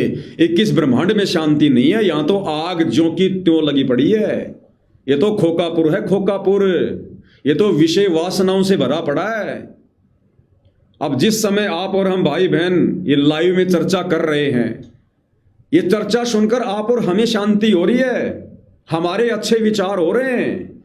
इसी समय इस पूरी दुनिया की अगर बात करें, इतने सारे देश हैं, कितने लोग इस समय, दिन के समय कहीं रात हो रही है, कहीं दिन है, कितने लोग होटलों में, अपने घरों में औरतों को ले लेके पड़े हैं, ना जाने कैसे कैसे कुकर्म कर रहे हैं। कोई चोरी करने की सोच रहा है, कोई ठगी कर रहा है, कोई किसी पर गोली चला रहा है, कोई मर्डर कर रहा है, कहीं एक्सीडेंट हो रहा है, कहीं आग लग रही है, कहीं शेर किसी जानवर को खा रहा है, कहीं कोई कसाई बकरे काट रहा है, कहीं कोई लड़ाई झगड़ा कर रहा है, कहीं कोई क्या, कोई साजिश कर रहा है, कोई प्लानिंग कर रहा है।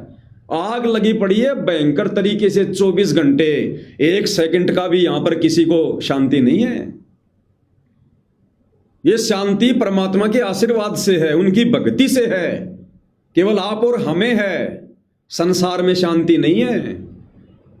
जिस प्रकार भयंकर गर्मी का महीना है, जून का महीना, और आप जिस कमरे में बैठे हैं उस कमरे में आपने एसी लगा रखी है, और उस एसी में बैठकर हम बढ़िया हो जाते हैं, बिल्कुल शांत। लेकिन ये ना सोचो कि इस कमरे से बाहर भी शांति है। कमरे से बाहर तो सूरज की रोशनी ज्यों की त्यों है, लोग जल रहे हैं, पसीने छूट रहे हैं। तो ये थोड़ा बहुत मनुष्य जन्म में गुरुदेव के आशीर्वाद से शांति प्राप्त करके ये भूल मत कर देना कि 21 ब्रह्मांड में शांति है। अगर ये सोच लिया तो यहीं शांत हो जाओगे फिर। तो अब आप और हमने क्या करना भाई और बहनों, इस प्रोसीजर में आगे, जो प्रोसीजर गुरुदेव अपनी विशेष आत्माओं के लिए ही लागू करते हैं, तो आप और हमने यहां से बाहर निकलना है। बाहर हमारी ज्ञान वाली आंखों से 21 ब्रह्मांड के पाप, 21 ब्रह्मांड का दंड, यहां की ये गंदी व्यवस्था, ये सब कुछ हमारी आंखों के सामने होनी चाहिए।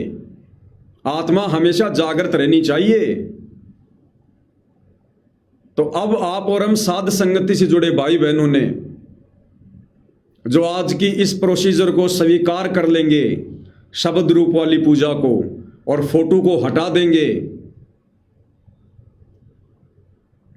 तो आप और हम भगत भाई बहनों ने अब अपने गुरुदेव को धरती पर नहीं, अपने गुरुदेव को किसी आश्रम में नहीं, हमने अपने गुरुदेव भगवान को त्रिकुटी पर समझना है कि मेरे पूज्य गुरुदेव भगवान कबीर परमात्मा सतगुरु रामपाल जी त्रिकुटी पर बैठे हैं।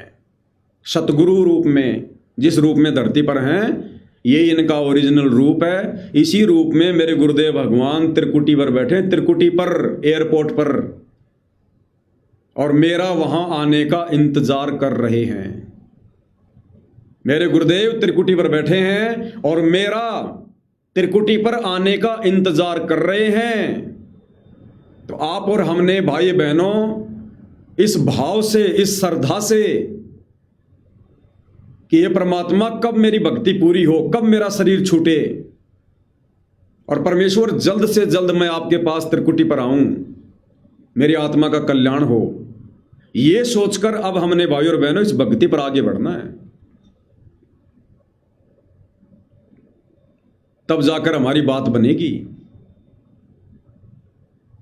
देखो ये जो प्रोसीजर है ना, ये हर किसी को ना तो समझ में आएगी, संसार को तो समझ में आनी नहीं है, उनको तो पता ही नहीं है ABCD का भी, बाकी और हैं उनको भी ये प्रोसीजर समझ में नहीं आएगी।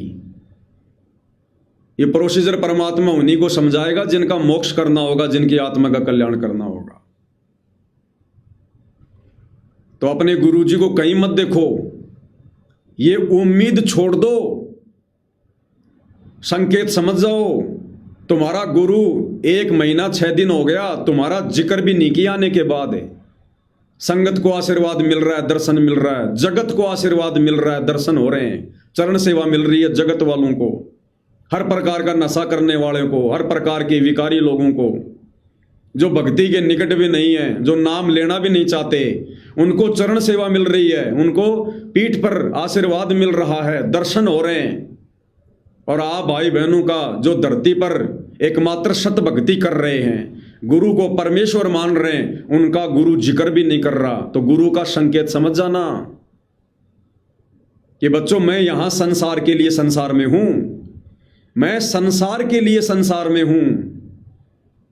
आप सतलोक की अधिकारी आत्माओं के लिए संसार में नहीं हो, तुम्हारे लिए तुम्हारे घर में हूं, तुम्हारे घट में हूं। घट ही में गंगा, घट ही में जमुना और घट ही में है जगदीश सतगुरु तारेंगे। मोकू कहां ढूंढे रे बंदे, मैं तो तेरे पास में, ना मंदिर में, ना मस्जिद में, ना काशी कैलाश में, ना मैं जप में, ना मैं तप में, ना मैं व्रत उपवास में, नहीं प्राण में, नहीं पिंड में। और लास्ट में क्या कहते हैं परमात्मा, खोजी होए तुरंत मिल जाऊं, एक पल ही की तलाश में। अब ये खोजना कैसे? सुरती से खोजना है, ध्यान से खोजना है, विश्वास से खोजना है। खोजी होए तुरंत मिल जाऊं, एक पल ही की तलाश में। और कहे कबीर, आगे कुछ वाणी है ऐसी, ध्यान नहीं आ रही दास को। तो कहने का मतलब भाई और बहनों, इस परमात्मा को कहीं मत देखो, अपने सिवा कहीं मत देखो, अपने घर के सिवा कहीं मत देखो, अपने घट के सिवा कहीं मत देखो। तो आज से हमने अपने पूज्य गुरुदेव भगवान की, दास तो वैसे शुरू कर चुका है पहले से, तभी आपको दास बता रहा है कि कहीं कोई गलती ना हो जाए। तो पहले परमात्मा ने दास से 4-5 दिन तक रिहर्सल करवाई और बिल्कुल ओके संदेशा है, क्योंकि मैं नहीं चाहता कि छोटी सी गलती हजारों सत्सेवक भाई बहनों को काल के मुंह में ले जाए। तो दास तो देखा देखी में चलेगा नहीं, भेड़ चाल में चलेगा नहीं। गुरु की प्रेरणा होने के बाद भी मैंने 5 दिन का समय लिया। तो किसी भगत के कुछ भी कहने पर हम तुरंत कैसे स्वीकार कर लेंगे कोई भी बात है? तो आप भाई बहन भी विचार करना, अच्छे से सोचना, समझना, उसके बाद आप जी इस प्रोसीजर को लागू करना। अगर मात्र मुझ पवनदास के कहने से देखा देखी में फोटो हटा दी तो फिर ये वो वाली बात हो जाएगी, गुरु को तजे भजे जो आना, ता पशुओं को फोकट ज्ञाना। क्योंकि मात्र मुझ पवनदास की बातों पर यकीन करके और ज्ञान आधार से विचार ना करके जो आत्मा इस भक्ति मार्ग की प्रोसीजर को अपनाएगा, वो लंबा नहीं चलेगा इस भक्ति पर, वो नीचे गिर जाएगा। आने वाले समय में बहुत सारे मन में दोष आ जाएंगे, वो अपना काम बिगाड़ लेगा। तो जब आपकी अंतर आत्मा अपने गुरुदेव से 100 बार दंडवत करना, मालिक से प्रार्थना करना, और जब आपकी अंतर आत्मा आपको स्वीकृति दे दे, आपके गुरुजी की तरफ से संकेत हो जाए, उसके बाद आप जी इस प्रोसीजर को लागू करना। अन्यथा देख लेना, कोई बड़ी बात नहीं है, 10, 15, 20 दिन कोई दिक्कत नहीं है, करते रहो जैसे कर रहे हो वैसे। जिस दिन आपकी आत्मा स्वीकार कर ले उस दिन इस प्रोसीजर को लागू करो, उस दिन। तो भाई और बहनों, इस प्रकार से आप और हमारी बातें बनेंगी। देखो बहुत सारी बातें हैं, ये ज्ञान गंगा पुस्तक भी है। ज्ञान गंगा पुस्तक के ऊपर वीडियो बनाने की श्रृंखला भी जारी है और इसमें कुछ वीडियो बन भी चुके हैं नियम और मर्यादाओं को लेकर। और जब नियम और मर्यादाओं को लेकर कल रात को वीडियो चला था, परसों, तो नियम नंबर 17 नंबर नियम, ज्ञान गंगा पुस्तक पेज नंबर 18, नियम नंबर 17, क्या लिखा है? गुरु जी के समान किसी को महत्व नहीं देना है। यदि कहीं पर पाठ या सत्संग चल रहा हो या वैसे गुरु जी के दर्शन करने जाते हो तो सर्वप्रथम गुरु जी को दंडवत लंबा लेटकर प्रणाम करना चाहिए। देख लो, हमारे दिमाग में आज से पहले नहीं आ रही थी ये बात, नहीं आई। इसीलिए परमात्मा ने पहले ज्ञान गंगा पर वीडियो नहीं बनवाए, क्योंकि बहुत सारी बातें, चाहे मैं पवनदास ही क्यों ना हूं, जब मैं उस लायक हो जाऊंगा उस समय परमात्मा वो बातें मुझे समझाएंगे। ये परमात्मा जबरदस्ती किसी को इंजेक्शन नहीं मारेगा। तो पहले ये बातें नहीं समझ में आनी थी, परमात्मा ने वीडियो नहीं बनवाए। अब वो समय आ गया, परमात्मा ने सेवा दे दी, वीडियो बन रहे हैं। क्या कह रहे हैं गुरुदेव? यदि आप किसी आश्रम में जाते हो जहां आपके गुरुदेव साक्षात बैठे हुए हैं, जब आप उस आश्रम में जाओ तो चाहे कितनी फोटो क्यों ना लगी हो आपके गुरुजी की, जब तक आप साक्षात अपने गुरुजी को दंडवत नहीं करोगे, उससे पहले यदि आपने किसी फोटो को दंडवत कर लिया, आपका दंडवत स्वीकार नहीं होगा, मूर्ति पूजा होगी। ये नियम नंबर 17 कह रहा है। अब बताओ भाई और बहनों, जब से दास 2013 से नाम दीक्षा ली दास ने, 2014 में बरवाला कांड हो गया, लगभग 1-1.25 साल दास आश्रम में गया। हमने तो हर बार ये गलती करी। गुरुजी के दर्शन तो बाद में होते थे, हम तो जाते सबसे पहले जो फोटोएं लगी होती थी हम तो उनको दंडवत किया करते थे। तो कैसे हमें दंडवत का पूर्ण लाभ मिलता? गुरुजी का वचन तो हम यहीं पर तोड़ रहे हैं, साक्षात लिख रहे हैं गुरुदेव भगवान। यदि कहीं पर पाठ या सत्संग चल रहा हो या वैसे गुरुजी के दर्शन करने जाते हो तो सर्वप्रथम गुरुजी को दंडवत प्रणाम करना चाहिए। सबसे पहले अपने गुरुजी को, ना कि गुरुजी की फोटो को। आप आगे क्या लिख रहे हैं गुरुदेव कि गुरुजी को साक्षात दंडवत करने के बाद फिर हमने बाकी फोटोओं को प्रणाम करना है। गुरुजी की फोटो को दंडवत भी नहीं करना, यह इसी ज्ञान गंगा पुस्तक में लिखा हुआ है। साक्षात दंडवत प्रणाम केवल अपने गुरुजी को करना है, ना कि गुरुजी की फोटो को। और जब आश्रम में या जहां भी गुरुजी बैठे हैं और जब आप साक्षात अपने गुरुजी को दंडवत प्रणाम हो जाएं, आप कर लो, उसके बाद जो फोटो हैं, जिन फोटोओं का यहां पर जिक्र है, कबीर जी की फोटो, गरीबदास जी की फोटो, दादा गुरुजी की फोटो या अपने गुरुजी की फोटो, उनको केवल प्रणाम करना है। प्रणाम का मतलब होता है झुककर नमस्कार करना, हाथ जोड़ना है। इस पूरे विश्व की संगत को आज तक यह बात समझ में नहीं आई। अब जब ज्ञान गंगा पुस्तक के ऊपर वीडियो बन रहे हैं तो परमात्मा ने समझा दी, क्योंकि परमात्मा वीडियो बनवा रहे हैं, जीव की औकात नहीं है। और अब इस नियम पर वीडियो बन चुका है तो फिर परमात्मा हमसे वो बात लागू भी करवाएंगे। इसलिए परमात्मा ने अब ये शब्द वाली पूजा शुरू करवाई है कि भैया यदि तुम सत्सेवक अपने घर पर अपने गुरुजी को शब्द रूप में साक्षात विराजमान मान रहे हो तो फिर फोटो को दंडवत क्यों कर रहे हो?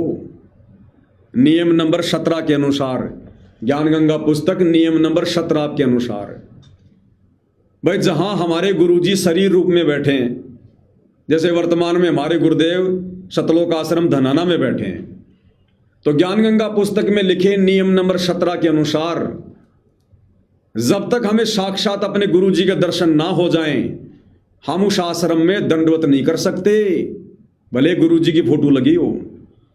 पहले गुरुजी को साक्षात दंडवत, उसके बाद गुरुजी की फोटो को प्रणाम, केवल हाथ जोड़कर प्रणाम, दंडवत नहीं।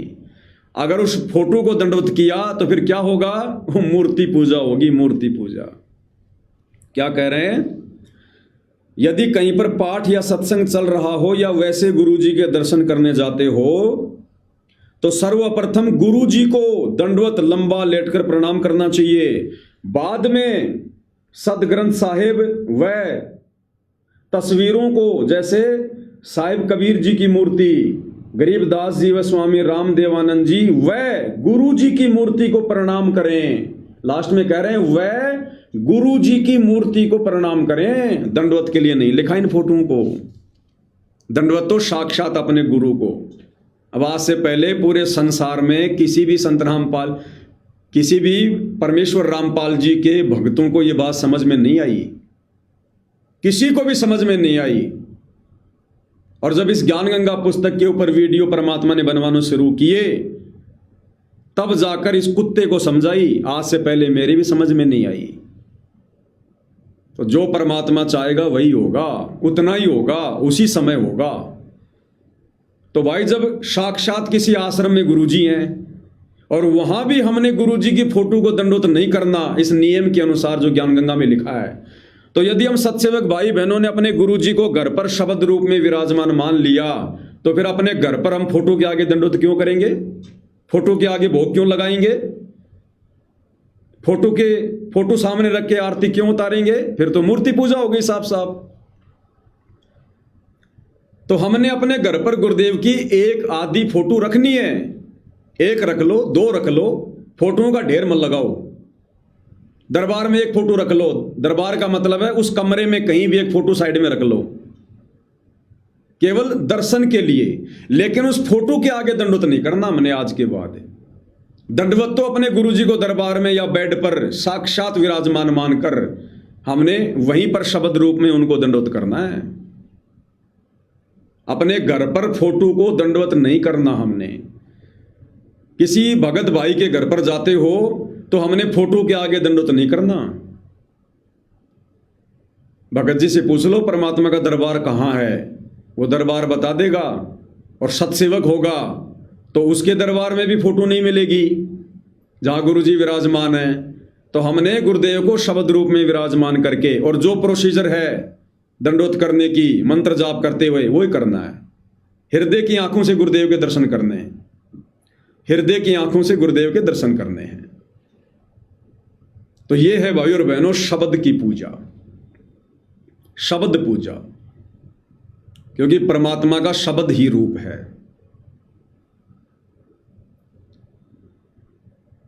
अब देखो समय समय पर जैसे भी परमात्मा दया करेंगे, जितनी गुरुदेव भगवान प्रेरणा करेंगे उतना संदेशा दास आप जियों को देता रहेगा। दूसरी बात, अब कोई भी भगत भाई मुझ पवन दास से ये उम्मीद बिल्कुल भी ना करे कि यदि हमारे से कोई गलती हो जाएगी तो पवन दास भाई लाइव आकर बता देगा, वीडियो बना देगा। भाई नहीं, दास ने तो गुरुदेव के आने के बाद जो लाइव वीडियो बनाया था उसमें सब कुछ क्लियर कर दिया कि भैया अब इस पवन दास की ड्यूटी खत्म है। अब परमात्मा जितनी ड्यूटी देंगे, जब जब प्रेरणा करेंगे, उनकी मौज उनकी मर्जी, दास केवल उतना ही संदेशा देगा, बाकी अपनी भक्ति करेगा, मालिक की महिमा करेगा। अब 24 घंटे अगर मेरे साथ रहने वाला भगत भी अगर गलती कर रहा है तो भी ये दास भैया उसकी गलती पर कुछ नहीं बोलेगा, कुछ नहीं बोलेगा, आंखों देखकर भी कुछ नहीं बोलेगा। अब बोलने और समझाने वाली प्रोसीजर खत्म हो गई है। अब हम बालक नहीं हैं जो उंगली पकड़कर A for apple, B for ball समझाया जाएगा। दास कुछ नहीं बोलेगा भैया। चाहे कोई गलती करो, गलती ना करो, गलती करोगे समय आने पर तुम्हें दंड मिल जाएगा, उसका परिणाम तुम्हारे सामने अपने आप आ जाएगा, ठोकर लगेगी तब सुधर जाओगे। अब वो प्रैक्टिकल, अब वो थ्योरी का समय खत्म हो गया है। अब भैया ये प्रैक्टिकल का समय है। अब अगर गलती करोगे तो ठोकर खाओगे, ठोकर खाओगे तो कुछ समझ जाओगे, नहीं समझोगे तो फिर से ठोकर खाओगे, जब तक नहीं संभलोगे ठोकरों पे ठोकर खाते रहोगे। अब पवन दास किसी का कोई ठेकेदार नहीं है। ये तो परमात्मा ने ज्ञान गंगा पुस्तक के ऊपर अभी तक वीडियो नहीं बनवाए थे, ये वीडियो बनने भी जरूरी थे। तो परमात्मा जी ने दास को सेवा दे दी इसलिए दास परमात्मा की सेवा कर रहा है। अन्यथा भाइयों और बहनों, आप देख रहे होंगे पिछले 1 महीने से दास किसी को कुछ नहीं कह रहा। ना दास कोई किसी प्रकार की ग्रुपों में कोई फालतू की पोस्टें वास्टें डालता है, ना कोई फेसबुक पर कोई पोस्ट डालता है, ना इस प्रकार का कोई वीडियो वायरल करता है। कुछ नहीं कर रहा दास। मैं तो अपने द्वारा बनाए गए पहले वाले वीडियो भी वायरल नहीं कर रहा। ज्ञान गंगा पुस्तक पर वीडियो, साथ में अपनी भक्ति परमात्मा की जितनी परमात्मा करवा रहे हैं। ना फालतू में कहीं आना, ना फालतू में कहीं जाना। जब गुरुदेव भगवान का सिंहासन बन के तैयार हो जाएगा, उसके बाद परमेश्वर की सिंहासन पर भी शब्द रूप में ही पूजा होगी उसी प्रकार से। और सिंहासन बन जाएगा तो हमने ये उम्मीद नहीं करनी कि गुरुजी कभी सिंहासन पर आकर बैठेंगे। अब नहीं करनी। जिस समय हम सिंहासन बनवाने की सोच रहे थे उस समय विचार अलग थे, क्योंकि परमात्मा किस क्षण क्या विचार बदल दे, क्या नई प्रोसीजर लागू करवा दे, किसी को कोई पता नहीं। तो सिंहासन का तो ऑर्डर दे दिया है, वो तो बन के आएगा। अब बन के आएगा तो उस पर मूर्ति नहीं रखी जाएगी, शब्द रूप में गुरुदेव भगवान की पूजा होगी। कभी साक्षात परमात्मा ने दया कर दी तो परमेश्वर जी का सिंहासन है, परमेश्वर जी विराजमान हो जाएंगे। बाकी हमने कोई उम्मीद नहीं करनी कि उस सिंहासन पर गुरुजी बैठेंगे आके, क्योंकि हमने अपने गुरुजी को शरीर में मानना ही नहीं है। वो गुरुजी की मौज है, कब आएंगे कब नहीं आएंगे, बैठेंगे नहीं बैठेंगे। हमारे लिए तो जिस दिन बन के आ जाएगा उसी दिन शब्द रूप में विराजमान हो जाएंगे। तो भाई और बहनों, मोटी मोटी बातें दास लास्ट में क्लियर कर देता है। जो भाई बहन साध संगति से जुड़े हुए हैं, जिनका लक्ष्य केवल मोक्ष प्राप्ति है, पूर्णतः अपने गुरुदेव भगवान के प्रति समर्पित हैं, और आज का वीडियो जिनको भली भांति समझ में आ गया है, जिनकी आत्मा ने स्वीकार कर लिया है, उन आत्माओं ने अपने गुरुदेव को धरती पर नहीं समझना है। भले धरती पर हैं, रहेंगे, बहुत सारे काम करेंगे, बहुत सारी लीलाएं करेंगे, लेकिन आप और हमारे लिए नहीं, वो संसार के लिए धरती पर हैं, वो बाकी संगत के लिए धरती पर हैं। ना हमने उम्मीद करने की गुरुजी कभी मेरे घर पर आए या मैं कभी आश्रम में जाऊं। वो बुलाएंगे दौड़ के जाएंगे, नहीं बुलाएंगे हमें कोई दिक्कत नहीं, शब्द रूप में हमारे साथ में। और हमने ये सोचकर डर कर कि मेरे गुरुदेव भगवान त्रिकुटी पर बैठे हैं, सदा बैठे रहते हैं, मेरे परमात्मा त्रिकुटी पर बैठे हैं और मेरे वहां आने का इंतजार कर रहे हैं कि कब मेरी आत्मा पूरी तरह से तैयार होकर मेरे पास आए और मैं इसको विमान में बैठाकर सतलोक के लिए प्रस्थान करूं।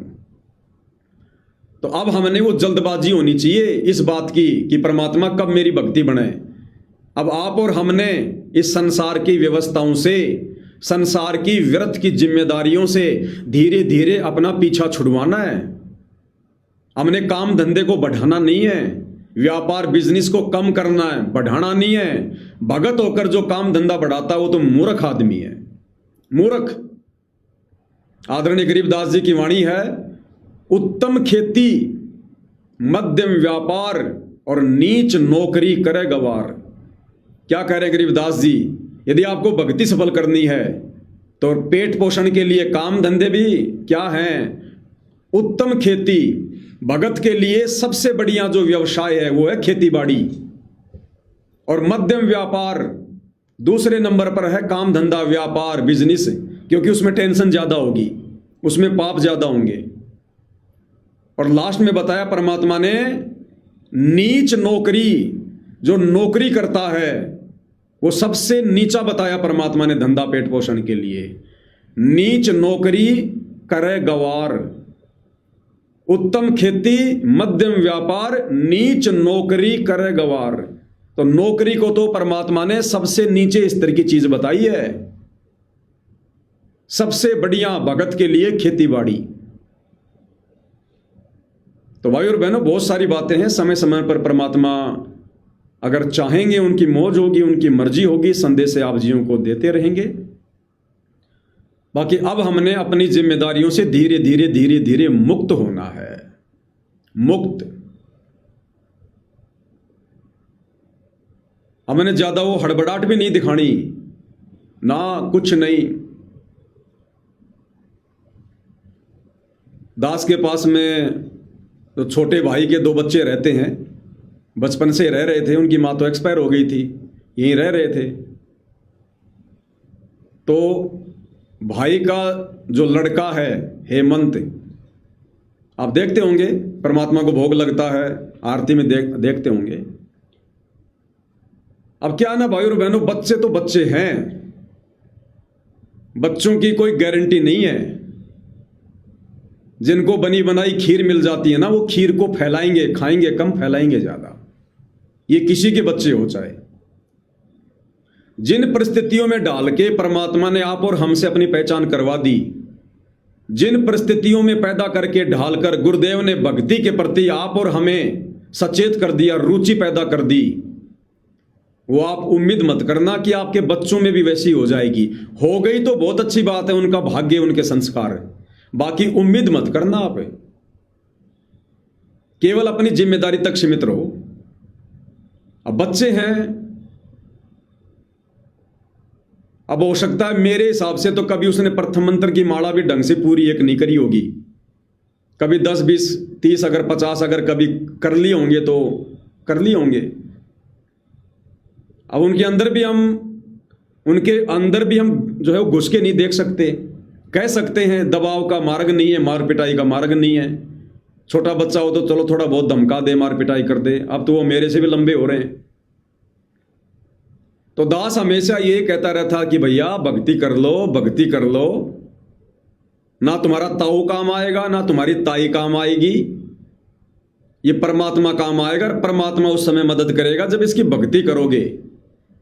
अब मर्यादाओं में रहना तो उनकी मजबूरी है, क्योंकि हमारे से बाहर कहीं वो जा नहीं सकते। अब भक्ति कर रहे हैं नहीं कर रहे, मंत्र कर रहे हैं नहीं कर रहे, जबरदस्ती हम देख नहीं सकते, कह सकते हैं।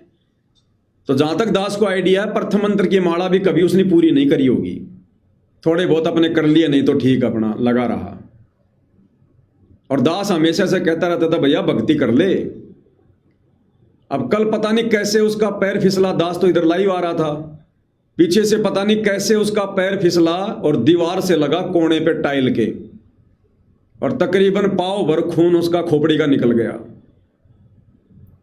और घरवाले ले गए, फिर उसको पीछे जो भी थे बाइक पर बैठाकर उसकी पट्टी वट्टी ले आए, उसकी करवा के खोपड़ी की फूट गई। दास घर पे आया, दास को पता चला कि ऐसे ऐसे उसका सिर फूट गया। तो भाई और बहनों, दास को तो कुछ ही नहीं महसूस हुआ, कुछ भी। मर जाता तो भी कुछ महसूस नहीं होता, चाहे वो मरता चाहे मेरा खुद का लड़का मरता, दास को तो कोई किसी प्रकार का महसूस नहीं। क्योंकि भैया मैंने अपनी आत्मा को देखना है, बाकी तो मैं मजबूरी में जिम्मेदारी निभा रहा हूं, वो तो बेकार समझो एक प्रकार की। अरे भैया जब साक्षात दरबार में वहीं पर पैर फिसल गया और खोपड़ी फट गई, और साक्षात दरबार में विराजमान मेरा बाप कुछ नहीं कह रहा, उसने कोई बचाव नहीं किया, तो मैं चिंता करके क्या बचाव कर लूंगा? बचाव होगा भक्ति से। ये इस प्रकार की घटनाएं ये साबित करती हैं कि मर्यादा तोड़कर या भक्ति में गफलत करके, चाहे अपने गुरुजी की गोद में बैठा रहना, काल वहां भी अपना दाव खेल देगा, वहां भी चोट मार देगा। परमात्मा किसी का सागा नहीं है। तो कहने का मतलब भाई और बहनों, आप और हमने इन व्यर्थ की जिम्मेदारियों से कि बेटी की शादी करनी है, बेटे की शादी करनी है, ये करना है, मकान बनाना है, आप और हमने कुछ नहीं बनाना। अपने दिमाग को इन बातों को लेकर 0% रखो, 0%। अगर ये मकान बनाने की चिंता दिमाग में आ गई और शरीर छूट गया, वो मकान के पास में कुत्ते बन के आएंगे, भले हम कितने बड़े साथ संगति वाले हैं।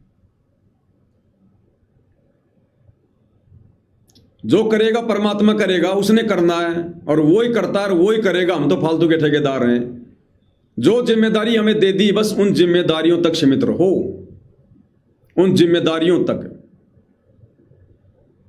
रंका बंका की झोपड़ी जल गई, अरे रात को बैठ के मालिक की चर्चा कर रहे हैं, सतगुरु की महिमा कर रहे हैं, झोपड़ी की चिंता नहीं है। अगर पूरी रात मालिक की महिमा छोड़कर झोपड़ी की चिंता करते, सुबह झोपड़ी बनी हुई नहीं मिलती। अब ये सारी बातें आप लोगों को भाई और बहनों समझा दी गई हैं। अब हमने उन तमाम चीजों को अपने भक्ति वाले जीवन में लागू करके आगे बढ़ना है। तो कहने का मतलब है, अब भाई और बहनों, किसी भी प्रकार की कोई भी सत्सेवक भाई बहन जो अपने आप को सत्सेवक कह सकता है अपनी अंतरात्मा से, अब इस बात की उम्मीद मत करना कि मेरे लिए गुरुजी धरती पर हैं। वो गुरुजी की मौज, गुरुजी आएंगे या बुलाएंगे कभी, वो मौज उनकी, लेकिन ये कभी उम्मीद, कभी ये किसी भी प्रकार से आशा मत करना कि गुरुजी कभी मेरे घर पर आ जाएं, गुरुजी हमारे लिए कभी कोई संदेशा दे दें, हमें आश्रम में बुला लें। तो समझ लेना, आप अपने घर पर गुरुजी को शब्द रूप में मानकर जो पूजा कर रहे हो, भोग लगा रहे हो ना, आपकी सारी भक्ति कमाई व्यर्थ है। आपके लिए, हमारे लिए, हमारे गुरुदेव भगवान त्रिकुटी पर बैठे, त्रिकुटी पर, और इंतजार कर रहे हैं कि वो मूर्ख कब अपना पीछा छुड़वा के मेरे पास आए, कब ये मूर्ख मेरे ज्ञान को आधार बना के भक्ति करके अपनी व्यर्थ की जिम्मेदारियों से पीछा छुड़वा कर, कि परमात्मा वैसे भी तो दुनिया मर रही है, युवा अवस्था में मर रही है, उनके परिवार को पीछे कौन संभालता है, वो तो भगत भी नहीं, उनको तो भगवान का आसरा भी नहीं। जब उनके बच्चे भी हमने अच्छे खासे खेलते कूदते देखे हैं माँ बाप के बिना, तो हमारे वाले तो परमात्मा आपके हाथों में है, आपके चरणों में है। असली जिम्मेदारी तो आप निभाते हो, तीनों लोकों में प्रवेश करके सबका धरण पोषण। तो हमने केवल अपनी आत्मा का कल्याण करवाना है। इस हिसाब से भाई और बहनों, अब हमने भक्ति में लो लगानी है, सतगुरु की सेवा में लो लगानी है। हमने इन आश्रमों के, इनके चक्रों में नहीं पड़ना कि गुरुजी वहां है, गुरुजी यहां है। ठीक है, सोशल मीडिया पर वीडियो आ रहे हैं, देख लो, कोई दिक्कत नहीं, कोई मतलब की चीजें ले लो, नहीं तो भूल जाओ। कहीं मत देखो अपने गुरुजी को अपने अलावा, कहीं मत देखो। अगर देखोगे तो मार खाओगे इस समय। अगर मोक्ष प्राप्ति करनी है तो बाकी आप सभी भाई बहन समझदार हैं, ज्यादा समझाने की जरूरत नहीं है। दास के पास भी इतना समय नहीं है, रात्रि के वीडियो की तैयारी करनी है। तो आज के संदेश में पूज्य गुरुदेव भगवान के आशीर्वाद से केवल इतना ही। संदेशा अच्छा लगे तो शेयर करना, अच्छा ना लगे तो शेयर भी मत करना। अगर आपको ये बातें समझ में ना आई हो तो इस वीडियो को शेयर करना भी ठीक नहीं होगा। फिर बंदी छोड़ सतगुरु रामपाल जी परमेश्वर जी की जय हो।